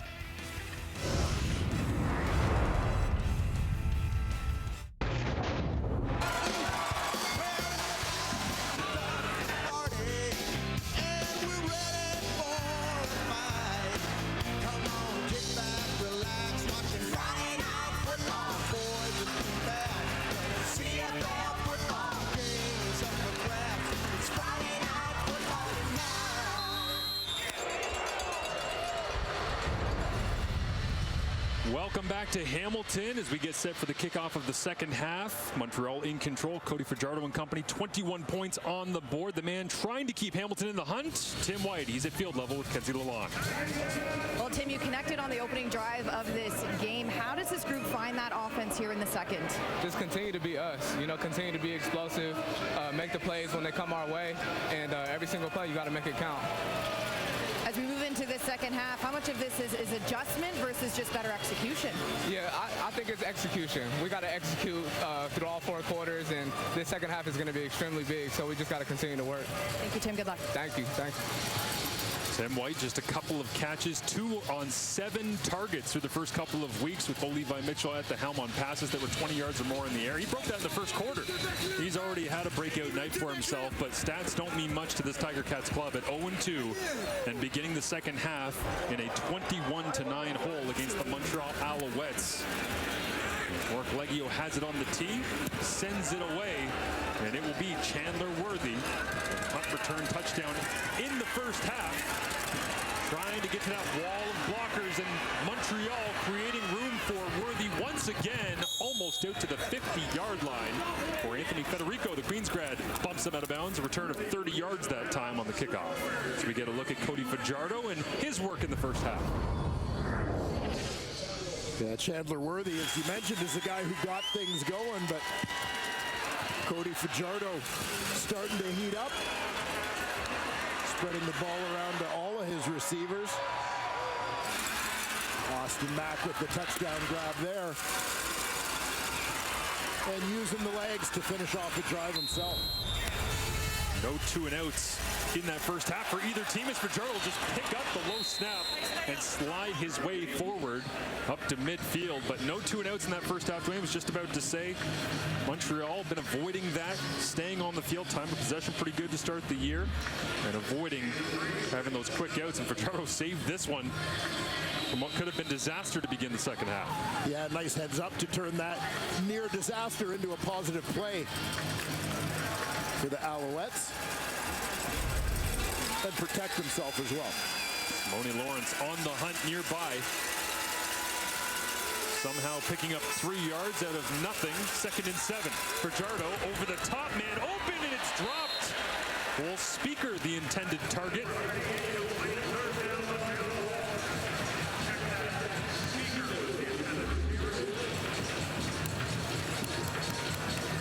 You know, this is one that Speaker would like to have back. Tough catch as Fajardo under pressure. This one is just a little behind. Speaker trying to torque his body back to get to that one. Got the hands on it cleanly, but just maybe kind of caught him mid-turn, but nonetheless, as I said, one he'd love to have back. Low line drive kick as Zima had to send that away from the pressure. It'll roll down into the end zone. Lawrence Woods right there as he picks it up and surrenders. As we get a look at the work of Tim White, and a flag comes up here at the end of the play. We'll clean up in a second, but Tim White, explosive plays, what you expect from him after a stellar 2022.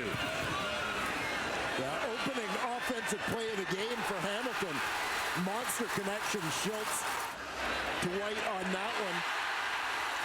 Caught another deep ball on Hamilton's second possession to put him over 100 yards just partway through that first quarter. Hamilton settling for field goals after both of those big Tim White catches. So looking to end up with a little more to show for their big plays here tonight. And a discussion between the Montreal coaching staff and Justin McInnes, lead official. By the way, Tim White told me that a cheat meal for him is watermelon with tahini spread on it. The ball is in play. We have holding. Hamilton, number 38. Half the distance to the goal. First down. No single point on the play. And so holding while the ball was in the air takes the point off the board. Felix Grangoche is the guilty party on that one. And they will decide that field position is the order of the day instead of the single. Yeah, make them go a long way. Field position so critical in the Canadian game. That was what you had at halftime, right? Watermelon, just a little bit of tahini. Yeah, I had watermelon and tahini on a burger. As Jason Moss gets a look alongside Davis Alexander. Third string quarterback here behind Caleb Evans. And Cody Fajardo at the controls with a 21-9 lead. Matthew Schultz back on the field, backed up in his own end. Quick flip out. Oh, and that one. It's Tim White getting popped. Second week in a row they've tried to get the ball out to him quickly in the screen game, and all it takes is one missed block and White's getting popped. Yeah, Ento sniffed this one out in a hurry, leaving his receiver to come and deliver the shot on White as he releases from the backfield. Ento beating his block there. Duke Williams, the man initially engaging the Alouettes DB. Schultz on 2nd and 9 will drop all the way back into his own end zone. Ball is off target, looking on the corner route to Tim White, and backed up deep in their own end. I gotta blame our stats man extraordinaire here, John Perlberg. He came to me at halftime and said, no 2 and outs first half. What? Montreal 2 and out. Hamilton 2 and out. Yeah, Purley is the jinx tonight. I gotta blame somebody else on that one. Well, and a costly penalty for the Hamilton Tiger Cats as we talk about the importance of field position. The Alouettes enforcing that 2 and out are going to gain some huge ground on the exchange. Flint sends it away. Great kick right out to the sideline. And it will be Worthy stepping out of bounds as it will be Montreal possession. Slowly up onto his feet goes Carthel Flowers Lloyd, special teams extraordinaire on Friday Night Football. Austin Mack, a great first half here in Montreal. A great start the first 6 quarters of his CFL career coming north of the border. Yeah, Austin Mack demonstrating he can catch the deep ball, also demonstrating he can catch the short one and go to work with his legs. Again, a nice off-season get for the Montreal Alouettes. Great addition to that receiving corps. See if Mack gets involved in the attack here as Fajardo stands in the gun. Go back to the ground game. Trying to get to that second level, but that front 4 of the Hamilton Tiger Cats struggling to get to the quarterback so far in this ball game, but being able to hold up Standback on that first down attack. Well, you think back to William Standback's monster 2021 season. Hamilton was the one team against whom he had trouble running the football, and it was all about their defensive line. Getting penetration, not letting Standback get north-south, not letting them gain any momentum. Pressure look from the Tiger Cats here as Fajardo stands in, and he'll go down. Took 6 sacks in week 1 against the Ottawa Red Blacks. Malik Carney looks like he was the first to get there.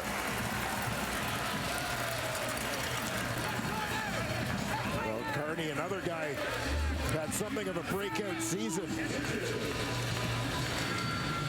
in 2022. Among the lead sack leaders. Here he just dips a shoulder and gets underneath the blocker. Well, Pierre Olivier Lestage can't block everybody. They looped around the edge that time. And 68 tried to take on all the rushers. The kick drops down, back and forth. The possessions go to open up the second half, and a big special teams tackle that time by the Alouettes. Malik Carney quiets down the Alouettes offense. Montreal in control early. Series is based loosely on your life before coming to work at TSN, Mark.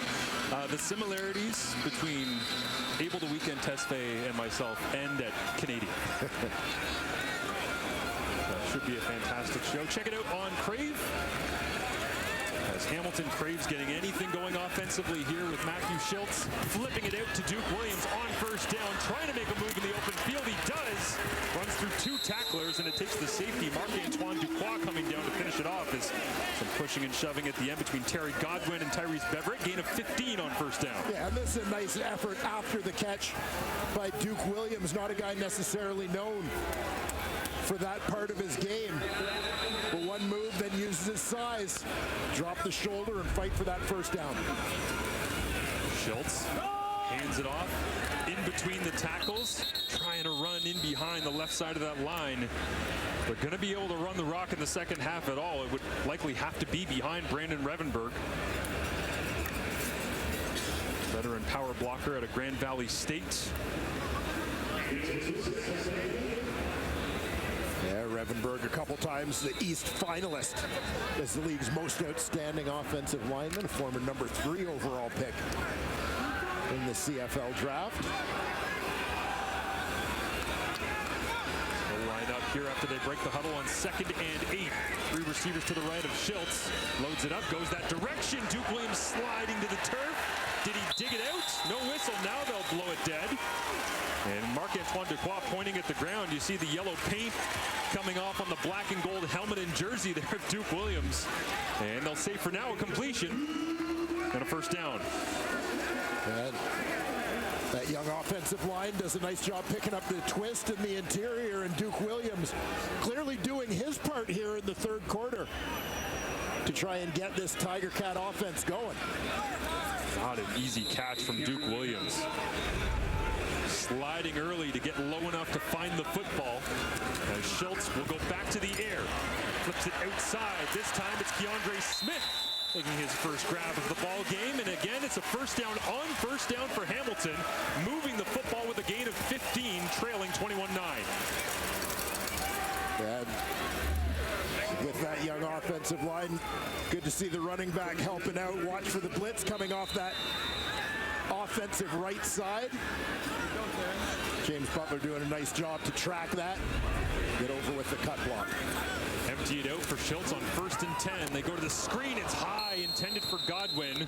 They skipped that one to him in the first quarter. Dwayne went right back to the well. Same spot on the field, incomplete again. Yeah, and this is just the impact as you see Montreal getting upfield in a hurry, forcing Schultz to rush that delivery a little bit and impacting his accuracy.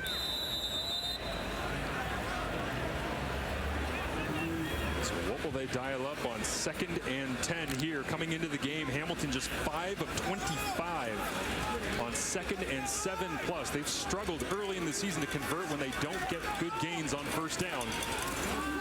Schultz will backpedal against the blitz. It's picked up, looks down the field. Tim White into the end zone and just past his outstretched fingertips. Very similar to a play we saw from Terry Godwin in the first half. Hamilton has taken their shots to the end zone and just not completing right now. Yeah, a little conversation at the end of that one between Tim White, the intended target, and Wes Sutton, who was over looking to help out in coverage. And watch Butler in the backfield continuing to do his thing. Picking up the blitzing halfback Najee Murray that time.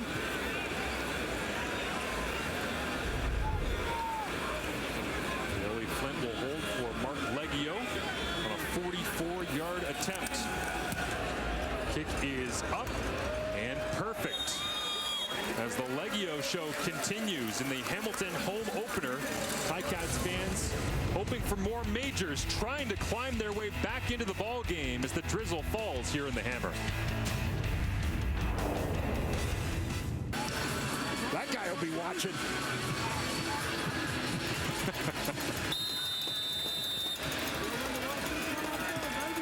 Hamilton fans traveled well to BMO Field in Toronto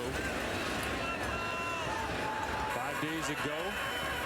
Saw a loss to the rival Argos. Here they are in another East Division tilt against the Alouettes, who, against the odds, what a lot of people expected in the preseason. Right now, if their defense can make some more plays, looks like they might be 2-0 on the season. As once again, there's 43 making plays on specials. He's making a name for himself, Carthel Flowers-Lloyd. Well, he sure is. Flowers-Lloyd out of Stony Brook, and interesting to see him in this special teams role. Your kind of DB linebacker hybrid guy following in the footsteps of another guy out of Stony Brook here in Hamilton, Tyrese Beverett. Yep. Now with the Alouettes, where he's gone on to become a starter after being a monster teamer for the Cats. Flowers-Lloyd looks like he's just shaking his head and going, man, it's too easy. I'll just keep finding the football here on special teams. Cody Fajardo hands it off. William Stanback drives the pile forward for a gain of 5 on 1st down. Yeah, a little bit of north-south movement that time for the Alouettes in the run game. Offensive line getting a decent push there. As Fajardo, when we spoke to him this week, listen, you're a big guy, 6'2", 220. You ever bump into Stanback at training camp or here early in the season and just say, man, he's bigger than me? He said, no, not yet, but I often stare and watch as he runs north-south through the line of scrimmage. See if they go back to him here on 2nd and 6. Just a 3-man rush from the Tiger Cats. Pitch to the outside is complete. As Bull Speaker hauls it in. It'll be a 1st down for the Alouettes. Yeah, Speaker making that grab right at the marker. He's lined up out wide on this one. He's just going to get to the sticks, turn and look for the ball.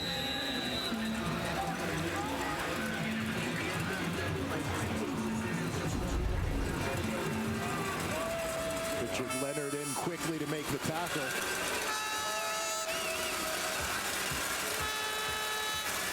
Haven't heard much from Cam Julian Grant here early on in the second half. Fajardo goes away from him this time as that ball bobbled somehow came with Austin Mack. Looks like he might have stepped out of bounds as well while he had possession.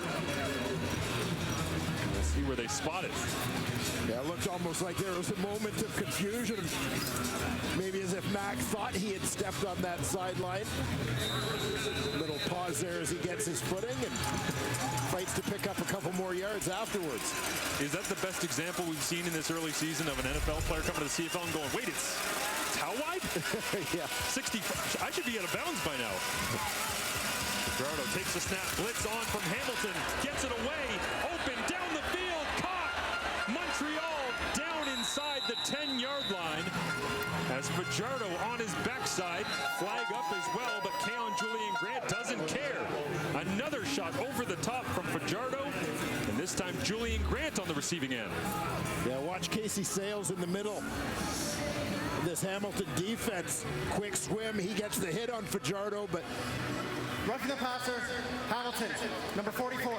Tap the distance to the goal, first down.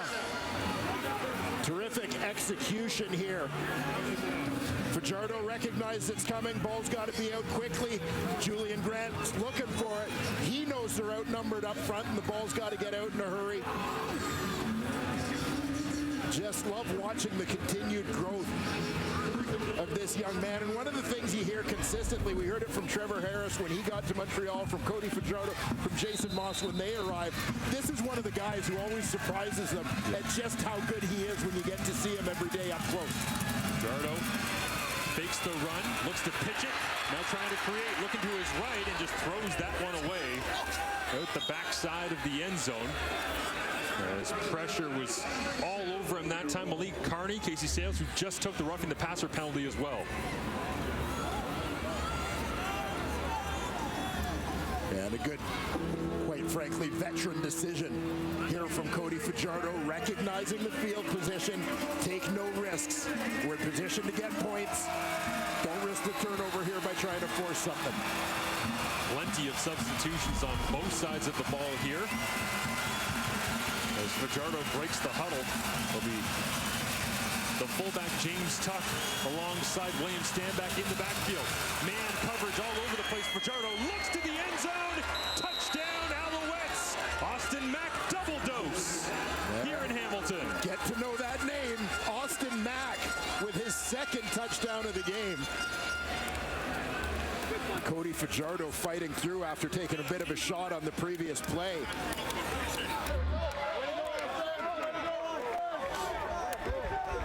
Ticats load up, bring an 8 at the line of scrimmage, which leaves them exposed on the back end. Forced into man coverage. Mack gets inside position, big target. Fajardo finds him over the middle. That's two. 6 plays, 74 yards in just 3 minutes of action for the Montreal Alouettes before Austin Mack is back in the end zone. Get to know that name is right, Dwayne Ford, as they continue to find 81, and he just keeps making plays time after time. Soft hands, lands the dismount, and Montreal extends their lead. When you think Hamilton Tiger Cats over the last decade, you think about Speedy B. Brandon Banks went to war so many times with so many guys on this Hamilton Tiger Cats roster. Was honored before the game. The alumni of distinction came out, of course, winning the Grey Cup just last season with the Toronto Argonauts. He's standing alongside our Kenzie Lalonde at field level. Kenzie? Yes, I'm with the man of the evening, Brandon Banks. We just saw some viz there of you speaking to the Ticats before the game. What'd you say to them? I just told them to, buy into the system, play for your brothers. They got a great head coach that know how to lead a good group of men. So just buy into the system, and the losses will turn into wins. Well, you logged a lot of minutes in this Tiger Cats jersey. I want to go back to your rookie year. It was actually a game against the Alouettes, and you were actually playing at the Alumni Stadium over in Guelph. Sean White missed that 42-yard field goal.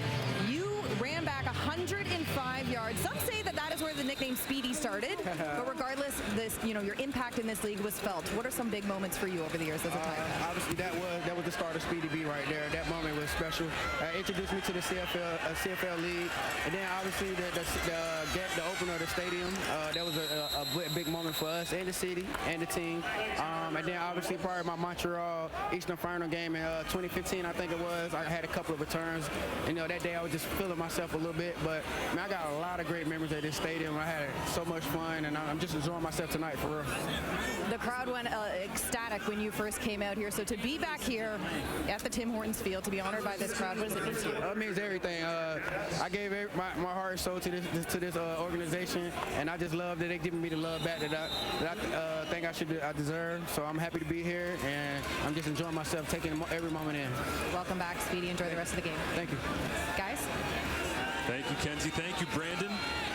As we get a look at the Hamilton Tiger Cats offense once again with Matthew Schiltz getting it out on first down, incomplete, knocked away at the line of scrimmage. But Brandon Banks, tons of great memories. But full credit here, just have to mention on the way out on Speedy, June Jones becoming the head coach of the Hamilton Tiger Cats. That changed that dude's life. Absolutely. Right. Prior to that, under Kent Austin, Speedy B was the return guy. Really not playing very many snaps on offense at all. June Jones took a look and recognized this is the most dangerous guy we've got. We need to get him on the field, get the ball in his hands more. And the rest is history. Schiltz on second down and 10, looks over the top again. They try to go to the corner route, looking for Tim White, incomplete. The flag is down. Wesley Sutton in coverage. Initial look from a distance, it looked fairly innocent, but we'll get a closer look here to see just how much Sutton had to do with the fall of Tim White.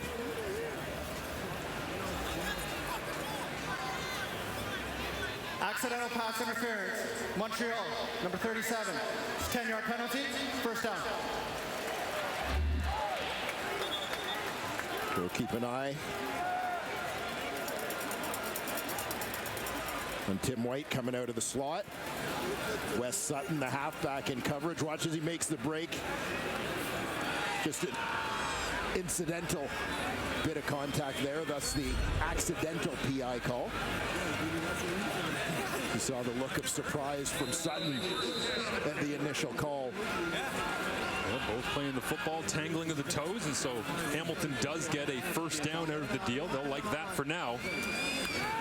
Schiltz looks over the top, tries to throw it back over the middle to Felix Gauthier. Incomplete there again. 0 for 3 now on the year, trying to find the fullback over the middle, releasing former first overall pick Jake Burt at the beginning of this season in training camp, the Boston College product.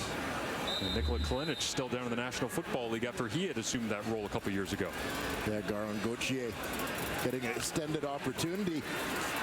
As you saw that close-up, it looked like the ball kind of really got out of the grip of Matthew Schiltz as he went to release it, and it ends up sailing on him. Schiltz will load it up again, works the feed and throws it to no one in particular. Not on the same page that time as Tim White, and some frustration from the crowd here with 12 points on the board. They haven't been able to cheer on a touchdown. 4 field goals from Mark Leggio as Bo Levi Mitchell on the 6-game injured list looks on. And signals crossed here as it appeared that Schiltz might have been looking for Tim White. Route goes in, throw goes out. Bo Levi Mitchell wishing he could be out there. Flag comes down here on the return, very similar to the one that went to the house for Worthy. Another flag comes up, and it'll be along that sideline. The punter, Bailey Flint, making the play as 5 straight incompletions right now for Matthew Schiltz.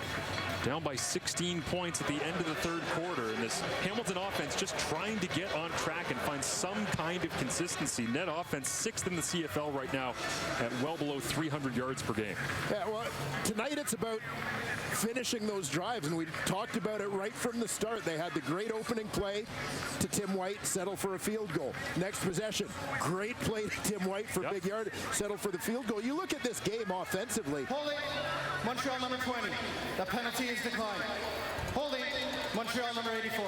10-yard penalty, first down. You look at what the two offenses have done. Hamilton in this game has scored on 4 of their offensive possessions. Montreal has scored on 3 of their offensive possessions. The difference is one team's getting 7s, the other team's getting 3s, and Montreal has a 16-point lead late in the third quarter. And as we've seen from the Chandler Worthy punt return touchdown in the CFL, all it takes is one play And you're right back in this thing, but right now a 16-point hole, and Hamilton does not have the football.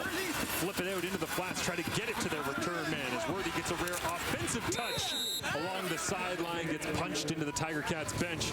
Stavros Katsantonis out there as a free safety covering down for a 12-yard gain for Worthy and the Alouettes. Yeah, and I thought we might see a little bit more of this from Montreal in the early going, getting Chandler Worthy involved offensively, again, simply because of the changes that have occurred to their receiving core.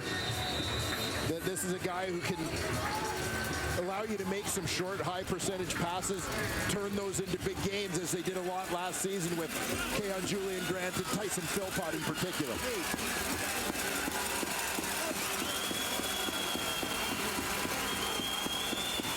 Just a three-man rush from the Tiger Cats. Fajardo takes the check down. Chris Edwards right there. And that one will go backwards through the air for the Alouettes. Again, Fajardo just trying to avoid the error, but kind of playing into Hamilton's hand a little bit.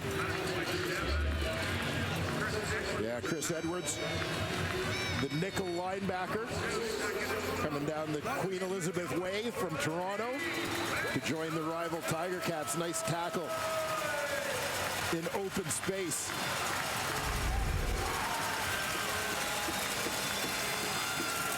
Nine tackles for Edwards coming into tonight. And a fumble recovery. That's the pressure now from Hamilton on second and long. Fajardo dancing, can't dance anymore. Down he goes, and Montreal gives up another sack. Well, Malik Carney continuing to lead the charge, coming off a 7-sack 2022 season. You see Carney getting moved around a little bit, defensive end lining up inside there. Creating that athletic mismatch. Getting a quick defensive end on the inside against a guard, usually used to playing against some bigger, not quite as quick bodies. Pressure on again from Hamilton, and Zima gets it away. Should get great field position here to begin the fourth quarter, though, as Woods gets popped as he crosses into Montreal territory. Jedron Antwi right there at the end of the play alongside Alexander Gagne and the rest of the special teams unit. Matthew Schultz certainly has work to do, trailing by 16, but Hamilton and the Hammer hopefuls still in attendance here in the home opener on Friday Night Football. After 3 quarters of play, 16 points the divide between Montreal and Hamilton here in a Week 3 East Division clash. And yeah, it's the quarterback sacks in the second half, being able to get into the backfield, trying to create some momentum. But Hamilton, every time they get close, Noel Thorpe and that defense for the Montreal Alouettes finds a way to get off the field. Yeah, they have. They've found a way to dial it up at critical times. And now it's up to Hamilton and that offense to find their answer, to find their next move in the chess game that allows them to overcome. As Noel Thorpe loves to send that pressure, loves to blitz. Matthew Schultz is going to storm back here in the fourth quarter in the home opener.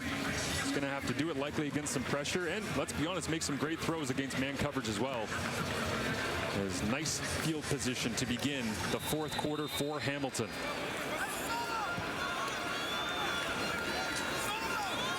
The Tiger Cats host the Grey Cup here in 2023. Their first game on home turf in the regular season. Down 16. Schultz fires this one into traffic. Incomplete. Like it was halfway between Terry Godwin and Tim White, trying to work the 4 receiver side.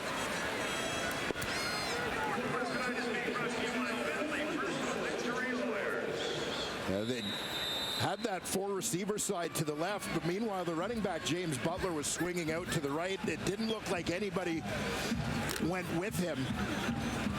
Schultz not getting that far in his progression.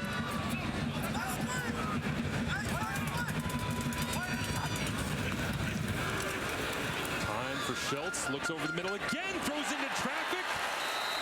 Similar route earlier on from Duke Williams, and this time it's Terry Godwin with the big grab over the middle and a first down for the Tiger Cats. And as time goes on for this Hamilton offense, this is going to be one of the keys. Is quite frankly, getting receivers other than Duke Williams and Tim White involved. Terry Godwin, a guy who looked good in flashes, limited sample size last season, seems a prime candidate to pick up some of the slack. Tyrese Beveret's got to get tired of getting the ball thrown an inch over his fingernails here. Twice in the second half, this time quick out of the hands of Schultz, and it is complete.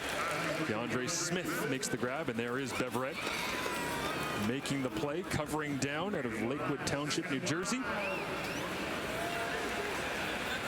Yeah, you give the Hamilton Tiger Cats some credit for the job they've done scouting and developing players. It's kind of a drag in free agency when guys like Lorenzo Malden and Tyrese Beveret end up moving to division rivals in free agency. Lots of options for Schultz. Out to Godwin, tries to break a tackle, can't get away. As that's Ento bringing him down, but not before. Another first down for Hamilton. Hey, now this is crunch time for the Hamilton Tiger Cats. You can't settle for 3. You're still in a 2-possession game with a 16-point deficit. But limited possessions left now as we're into this fourth quarter. You got to cash in. Matthew Schultz might not feel like it, but he has crossed the 300-yard passing mark. 3:07 here. As on first down, to flip it out, get it in the hands of James Butler. The cavalry is coming, and he can't get away. Wrapped up, thrown down once again. Beveret there. It'll go for a loss of 3 and make second and goal from the 13. Yeah, Beveret right in the right corner of your screen, following in coverage. Slows him down enough until the cavalry can get there, as the Alouettes D just does a tremendous job. And Jason Moss has talked about this from the start of training camp. Guys buying into the idea of running to the football. See what Tommy Condell does here up against Noel Thorpe. Offensive coordinator in Hamilton, defensive coordinator in Montreal. Schultz takes off, goes against the grain, trying to find his own space to run. Takes a big hit in the open field as Najee Murray came down alongside Avery Williams, the middle linebacker. Gets it all the way down to the 5-yard line, a pickup of 9 on the play. And if you're Hamilton right now, third down from the 5, and this deficit in the fourth quarter, you got to go, don't you? Yeah, absolutely. You get it to here, and it's a good decision, the right decision by Matthew Schultz. Again, you get a little nervous when you've got one experienced quarterback on your roster, and he's taking shots like this. But Matthew Schultz is a warrior, and Orlando Steinauer's I wonder if perhaps looking for something on the hit. Yeah, trying to get a fresh set of downs with a penalty here. They would take it half the distance to the goal as Murray went up high. Got some history. Hamilton is challenging the previous play for roughing the passer. Play will be reviewed. As we get a look at the collision here and see whether or not it was high enough, helmet to helmet. Criteria for the call, we'll let you know when we return. 28-12, Montreal leads over Hamilton. Orlando Steinauer challenging for what they announced as roughing the passer. Matthew Schultz running down to the 5-yard line on second down here. What do you see, Dwayne? As we'll wait for the call. They've got it already from the replay official. Dave Foxcroft back at control tonight. After review, the ruling on the field stands. Hamilton is charged with timeout and cannot travel for the rest of the game. As it is, we were talking about during the break here, Dwayne, it looked like Matthew Schultz is a runner at this point. Well, yeah, he's 9 yards down the field. Not really a passer. And as far as the hit, Schultz is on his way down. Murray leads with his shoulder, not with his head. Third down, and Hamilton will go to the back of the end zone, and it's thrown out of bounds, aiming for some of that week 2 magic of Schultz to Ternowski in the back of the end zone, but it's a turnover on downs as the Montreal defense makes another play here down deep inside their own end. Well, this is it, finding a way to get themselves off the field after a big play or big drive by the Hamilton Tiger Cats. Now up to the Cats D. If nothing else, Hamilton has put themselves in a position to win this exchange of field position. Looking for a 2-and-out here without allowing Montreal to gain much in the way of yardage. Wonder if Austin Mack or Keon Julian Grant might have something to say about that if they decide to throw. They'll run it here on first down, backed up. Create a little bit of breathing room. William Stanback carves himself out a gain of about 5. Yeah, nice first down pick up there for Stanback and the Owls. Give yourself some options on second down. Defensive coordinator Mark Washington calls it in, trying to get off the field here on second down and 5.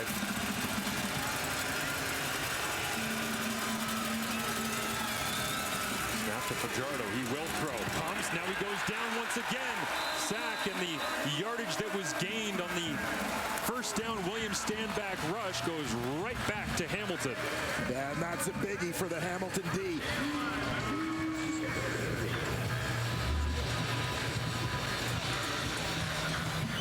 The veteran Ted Laurent among those getting the big push. Watch Keon Julian Grant here.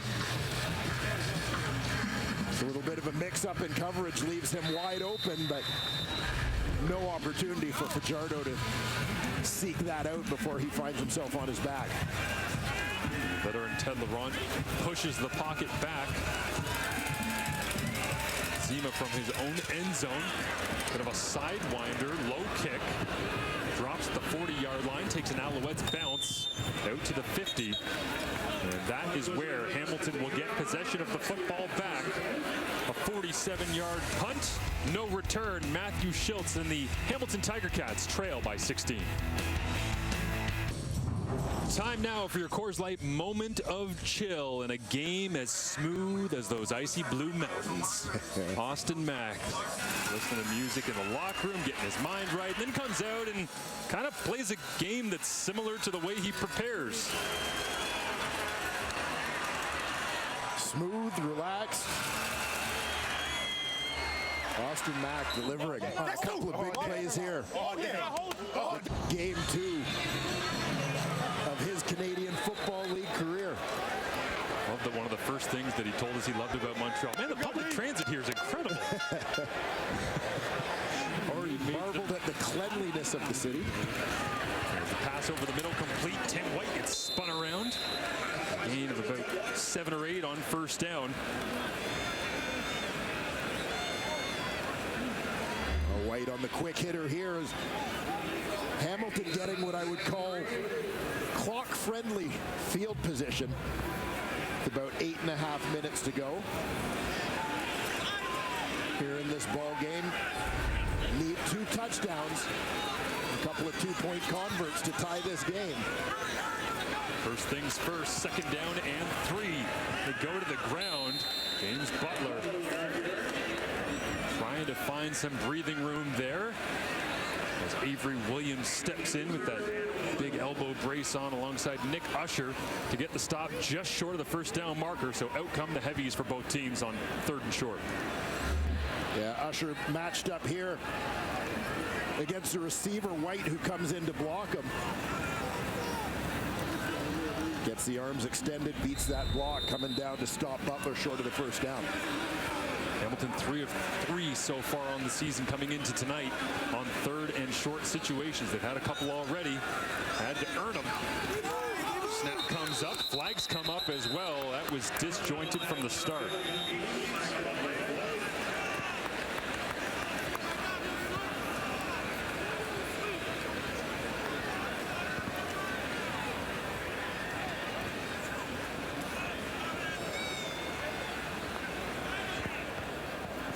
Procedure, Hamilton, number 9.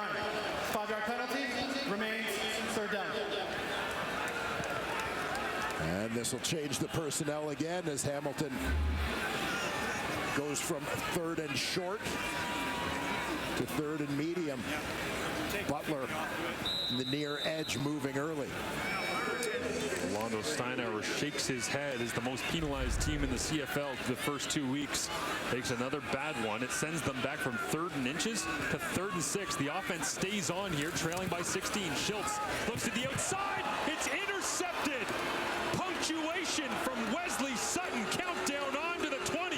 10-5. Touchdown Alouettes. I'll tell you what, this is exactly one of the points that Orlando Steinauer made to us during the week when he talked about the team improving its discipline in terms of not taking as many penalties, but how the timing of the penalties can kill you. 3rd and inches should be a gimme for the first down. They make a mistake, jumping early on the snap count, now puts them in a position where they're throwing the ball, and you look at the result.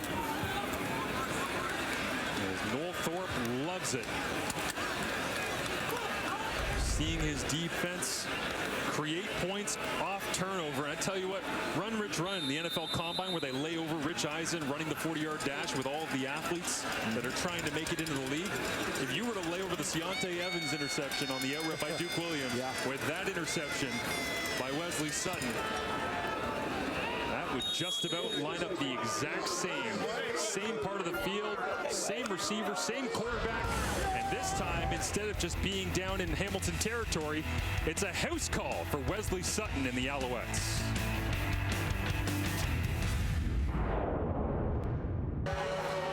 There he is, Wesley Sutton making his way to the end zone on a pick six. Only player in the CFL last year with more than 10% of the team's defensive tackles and more than 10% of their big defensive plays, interceptions, sacks, forced fumbles, fumble recoveries.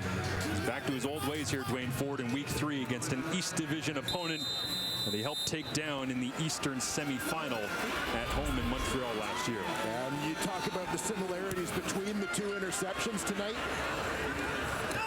As we discussed during the break, got to feel like the Alouettes defense is well prepared for some Hamilton tendencies.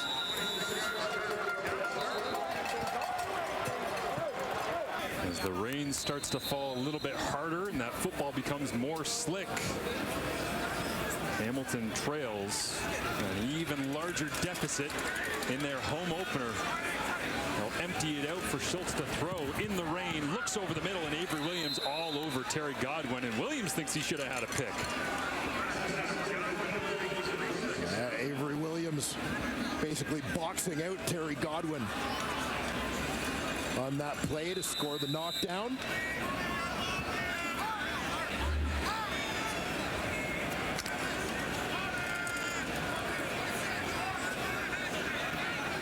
There's a former red-black middle linebacker fighting through. 5th-year CFLer signed here in Montreal in free agency. Schultz into a bunch of Alouettes. Bermuda triangle of white uniforms there. A no-go zone, and the Alouettes get a quick and efficient 2-and-out. Well, their defense has stepped up, and I go back to the point again. Hamilton scoring 4 times. Montreal's offense still only scoring 3 times. A special teams touchdown, defensive touchdown. Really swinging this game heavily in the Alouettes' favor. And of course, as mentioned, the Cats not cashing in. 47-yard punt that time. Always good. Wesley Sutton happy to be back on the sidelines. Quick work. Came out in coverage. Got a quick stop. Back to the sideline he goes. The Montreal offense with Cody Fajardo out to Keon Julian Grant. Gonna block off the edge, and Lawrence Woods there with Jameer Thurman to finish the play off. As they'll unpile from the sideline, and this game is by no means over, as you can tell between these two teams that are going to see each other several times throughout the season. Tyrell Sutton, running backs coach down there, telling Pierre-Olivier Lestage, just relax. And a little bit of frustration setting in perhaps for the Tiger Cats, the way things have unfolded here. They got to get out of here. You're talking to us. My high school filled up. As the Alouettes will back their way onto the sideline. Good gain on first down, 7 yards this time. Quick little pass out to the sideline. Jason Moss, head coach in Montreal, working with quarterback coach Anthony Calvillo as well, as they'll aim for the run here, and William Stanback punches his way up between the tackles for a first down run and a gain of 7. Yeah, and this is William Stanback's time. Fourth quarter, we talked in the early going about establishing this guy and committing to the run because of the ability of Stanback, big punishing ball carrier, to wear down the opposition and then take advantage in the game's later moments. Once again, they go back to Stanback, finds another hole, churning the legs, now running away down the right sideline. George Jr. tries to tomahawk chop it over the top, and he can't get the football out, and William Stanback continues to rack up the rushing yardage here late in the fourth. Yeah, and these are the dividends being paid out for some of those short, tougher runs in the early going. But Stanback, who tends to give more than he receives in any collision. Taking it out on the Cats a little bit right now.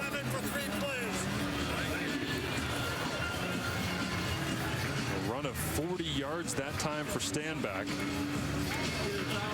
His last time he was out as Javian Elliott gets a look. Newcomer to the Tiger Cats secondary over in free agency from Calgary. But Stanback in week 1 got 48% of the touches, 16 on the ground, 4 through the air. It's interesting with Jason Moss because you know he wants to run the rock. He wants to play heavy. He wants to have the extra offensive lineman and use the fullback.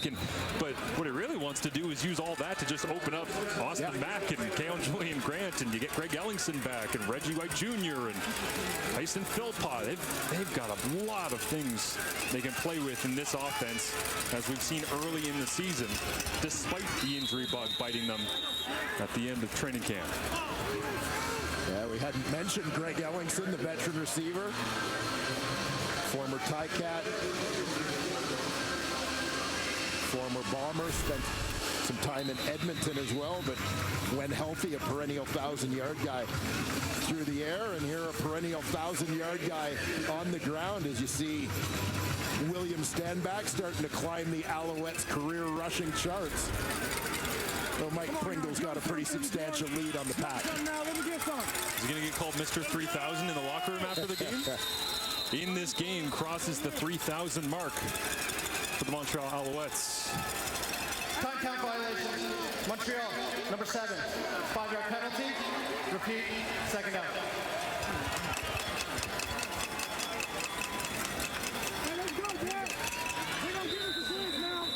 Alouettes happy to soak up as much time as possible, quite frankly.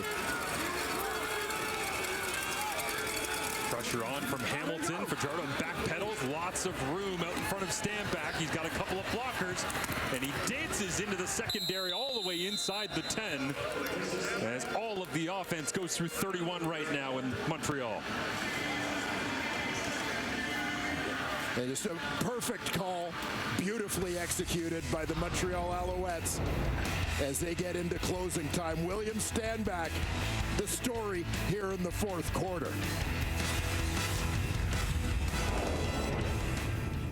The CFL on TSN continues tomorrow as the Rough Riders go head-to-head against the Stampeders. The action kicks off at 7 Eastern, 4 Pacific, only on TSN. It's Calgary. Last time we saw them back in week 2 up against the Ottawa Redblacks. They finished that one out. Get a chance to take on the Riders as William Stanback, 106 yards from scrimmage and 73 on this drive.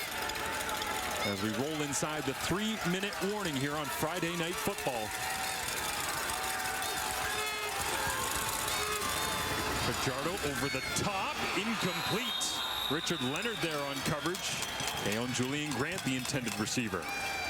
A well-timed play there from Richard Leonard. Julian Grant coming right to left on your screen from underneath. Leonard getting a hand in to break that one up. That'll stop the clock for the Cats. See the water on that replay is now Julian Grant goes for a jog across the line of scrimmage.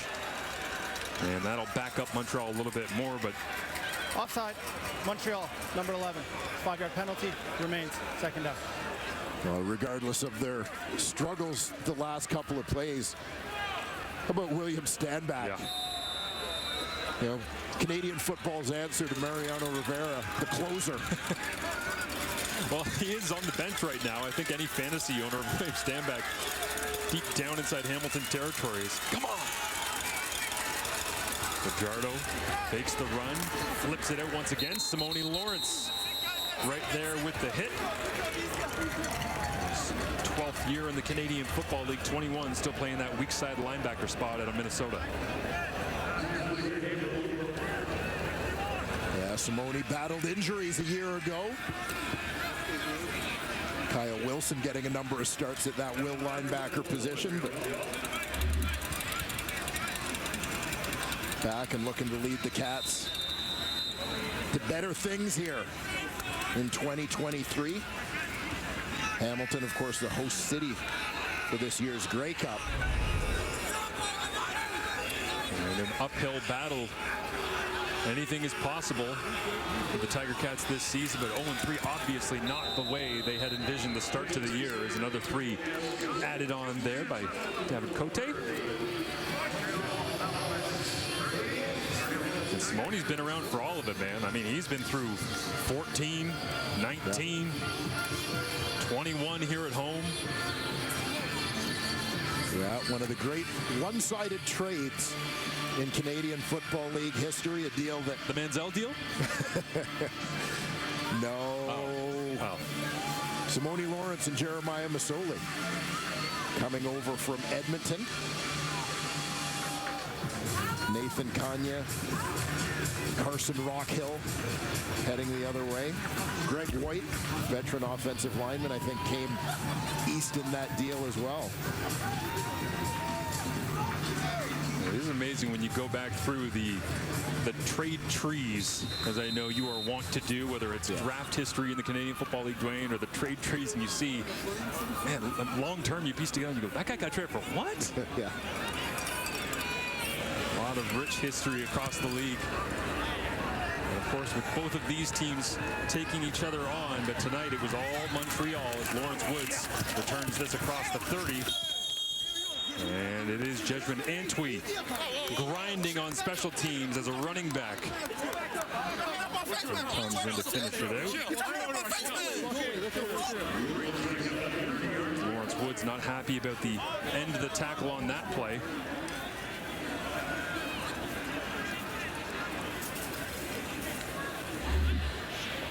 Now Lawrence Woods with the flowing locks that can occasionally be a bit of a hazard. Looks great coming out the back of the helmet, but it's considered part of the uniform, so. Fair game. Matthew Schultz remains in the ball game here. Have to think this might be Schultz's time if Bo Levi Mitchell was healthy and in the ball game, but with Mitchell on the 6-game injured list just before the game kicked off here tonight, the Tiger Cats signed former University of Miami and Florida Atlantic product N'Kosi Perry. He's had 55 touchdowns in the last couple of years at Florida Atlantic. Schultz on second down, throws this one to Terry Godwin out of Georgia. He makes the grab. But this is not a quick fix or a little bit of duct tape on the offense. They've really got to find ways to put the ball in the end zone now, because it looks as though this is going to be Matthew Schultz leading this offense. And they do have full confidence in him coming into this game. I would have to imagine coming out of this game, they know he's the one they have to lean on.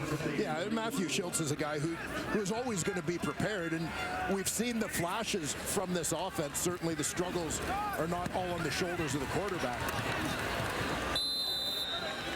Godwin makes another grab.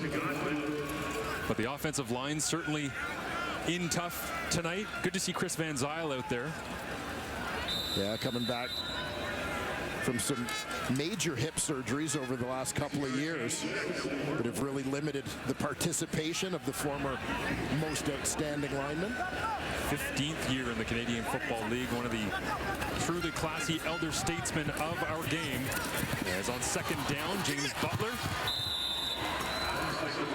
catches the rock and dances for a first down once again. There's Joel Figueroa on the sideline as well, walking around in a boot. Unfortunately tonight, banged up in week 2 against the Toronto Argonauts. Yeah, veteran tackle. Came back for a second tour of duty here in Hamilton after spending the last 4 years in BC, a little time in Edmonton prior to that.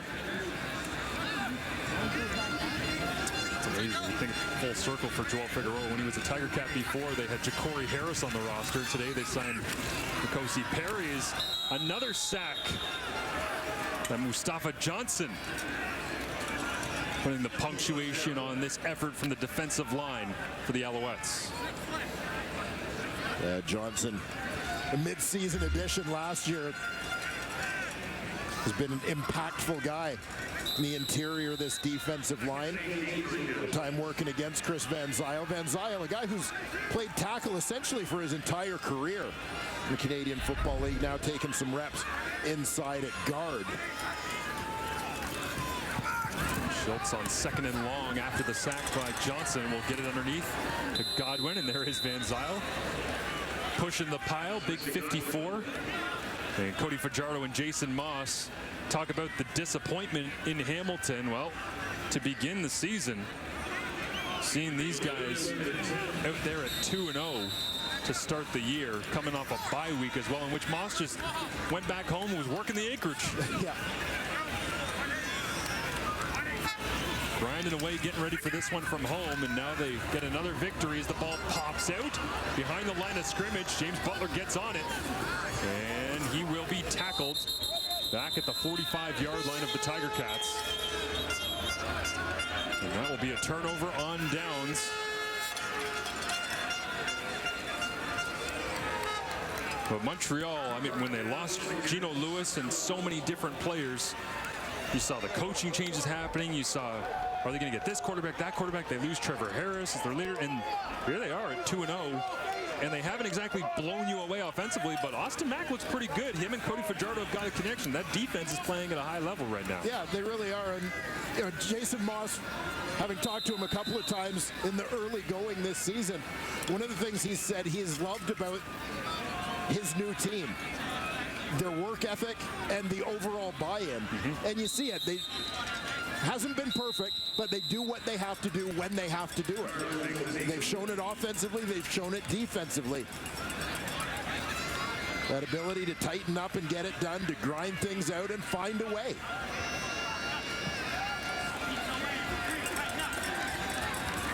Montreal earns a road victory in Hamilton's home opener as Chris Edwards at the end of the game decides to take a charge and chuck. And Orlando Steinauer is disgusted right now by the free agent acquisition from the Toronto Argonauts, who walked up like he was going to shake the hand of Austin Mack. And a two-hander to the chest. And that's going to earn more than just a flag at the end of a game.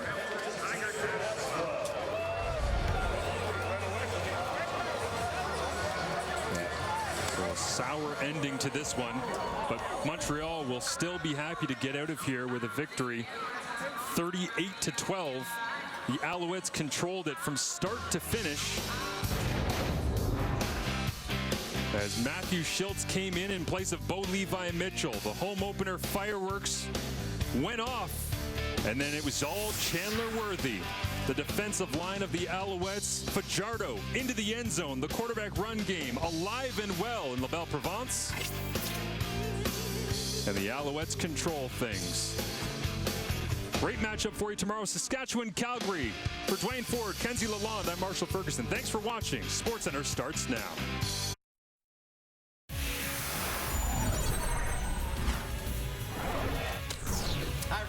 Sports Center. She's Laura. I'm Mark. I am looking forward to this show, LD. Well, we got some great stories to tell. Vladdy finally did something at home he hasn't done all year. A cycle in the National League. We'll get to the baseball story in a moment, but the Hamilton Ticats, they're hosting the Grey Cup. They had this big offseason highlighted by the acquisition of Bo Levi Mitchell. And things have not gone as planned. Yeah. He's now on the 6-game injured list. He did not play in this one against the Montreal Alouettes. And the fans in Hamilton, they're not happy on Barton Street at the moment. No, yeah, their home opener tonight, and they were so good at home last year, 6-3. That was the best mark in the East Division. One of 3 teams that has yet to find the win column. Hasn't been an issue, though, for Montreal so far. Yes, no Bo Levi Mitchell, so it's Matthew Schultz, the former Alouette, getting the start in the home opener. Montreal coming off that win over Ottawa, looking to stay undefeated late in the first. How about this, special teams? It's Chandler Worthy. Gets a couple blocks, and no one is going to catch him. He goes 77 yards for the touchdown. 7-6 Alouettes, your score after 1 as we move to the second quarter.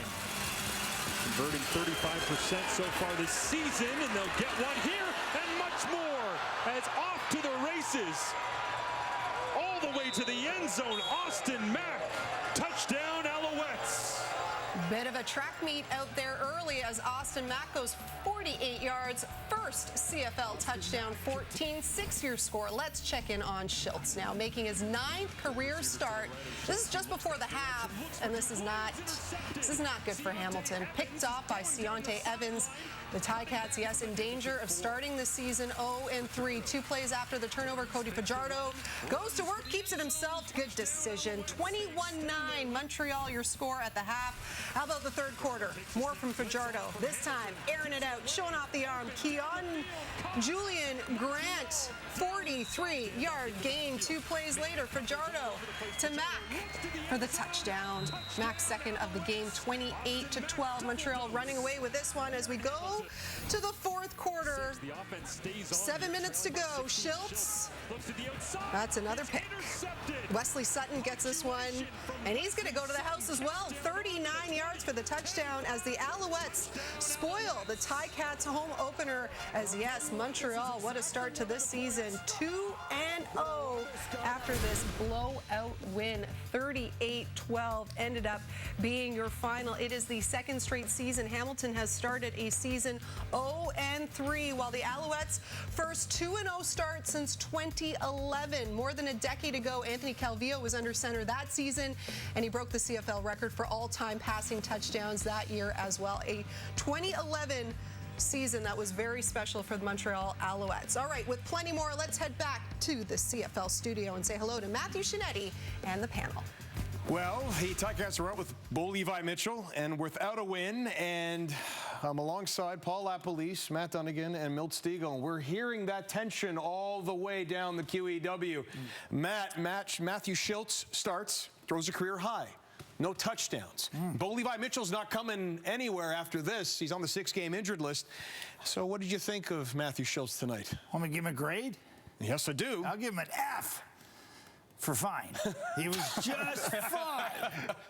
He was just fine, in my opinion. The kid's 4-4 as a starter now. He's 4-5. He's thrown in the fire against a very tough defense, and I know you'll get into that a little bit, Lapo, but he made some sweet throws now. Let's open it up, and hey, no fear here. Just over the top, finding Tim White, getting him involved. I loved it, and a lot of excitement. Didn't finish that drive, and that's hard for him here. Again, White making a big catch down the middle on a post route, and Matthew Schultz is just feeding the rock. Made some tough throws across the middle. Duke Williams making it happen there. And look, we know he's got good arm talent. This throw right there reminded me of VA's throw last night at IG Field. Just a really tough throw. Not a lot to work with there. But Matthew Schultz threw the ball 47 times. And to me, that's a little too many times. Yep. And I said at the top of the show, our Sports Center here, guys, look, James Butler's got to be involved here. You got to control that line of scrimmage. You can't let Nothorpe's defense pin the ears back. James Butler had 6 carries for 3 yards. Wow. No quarterback's going to win football games like that. I don't care if you're Bo Levi Mitchell or Matthew Schultz making his nice start. I thought he fared well. He needs more playing time, and he needs some more help around him. And that defense, though, Lapo, I mean, sure, you can take a look at what Matthew Schultz didn't do, but what did Montreal's defense do? For the second week in a row, played outstanding, right? Now they've gone 2 games without TD, guys. 2 games. In 2 games, they've got 9 takeaways. 9 takeaways, including a score for a touchdown, right?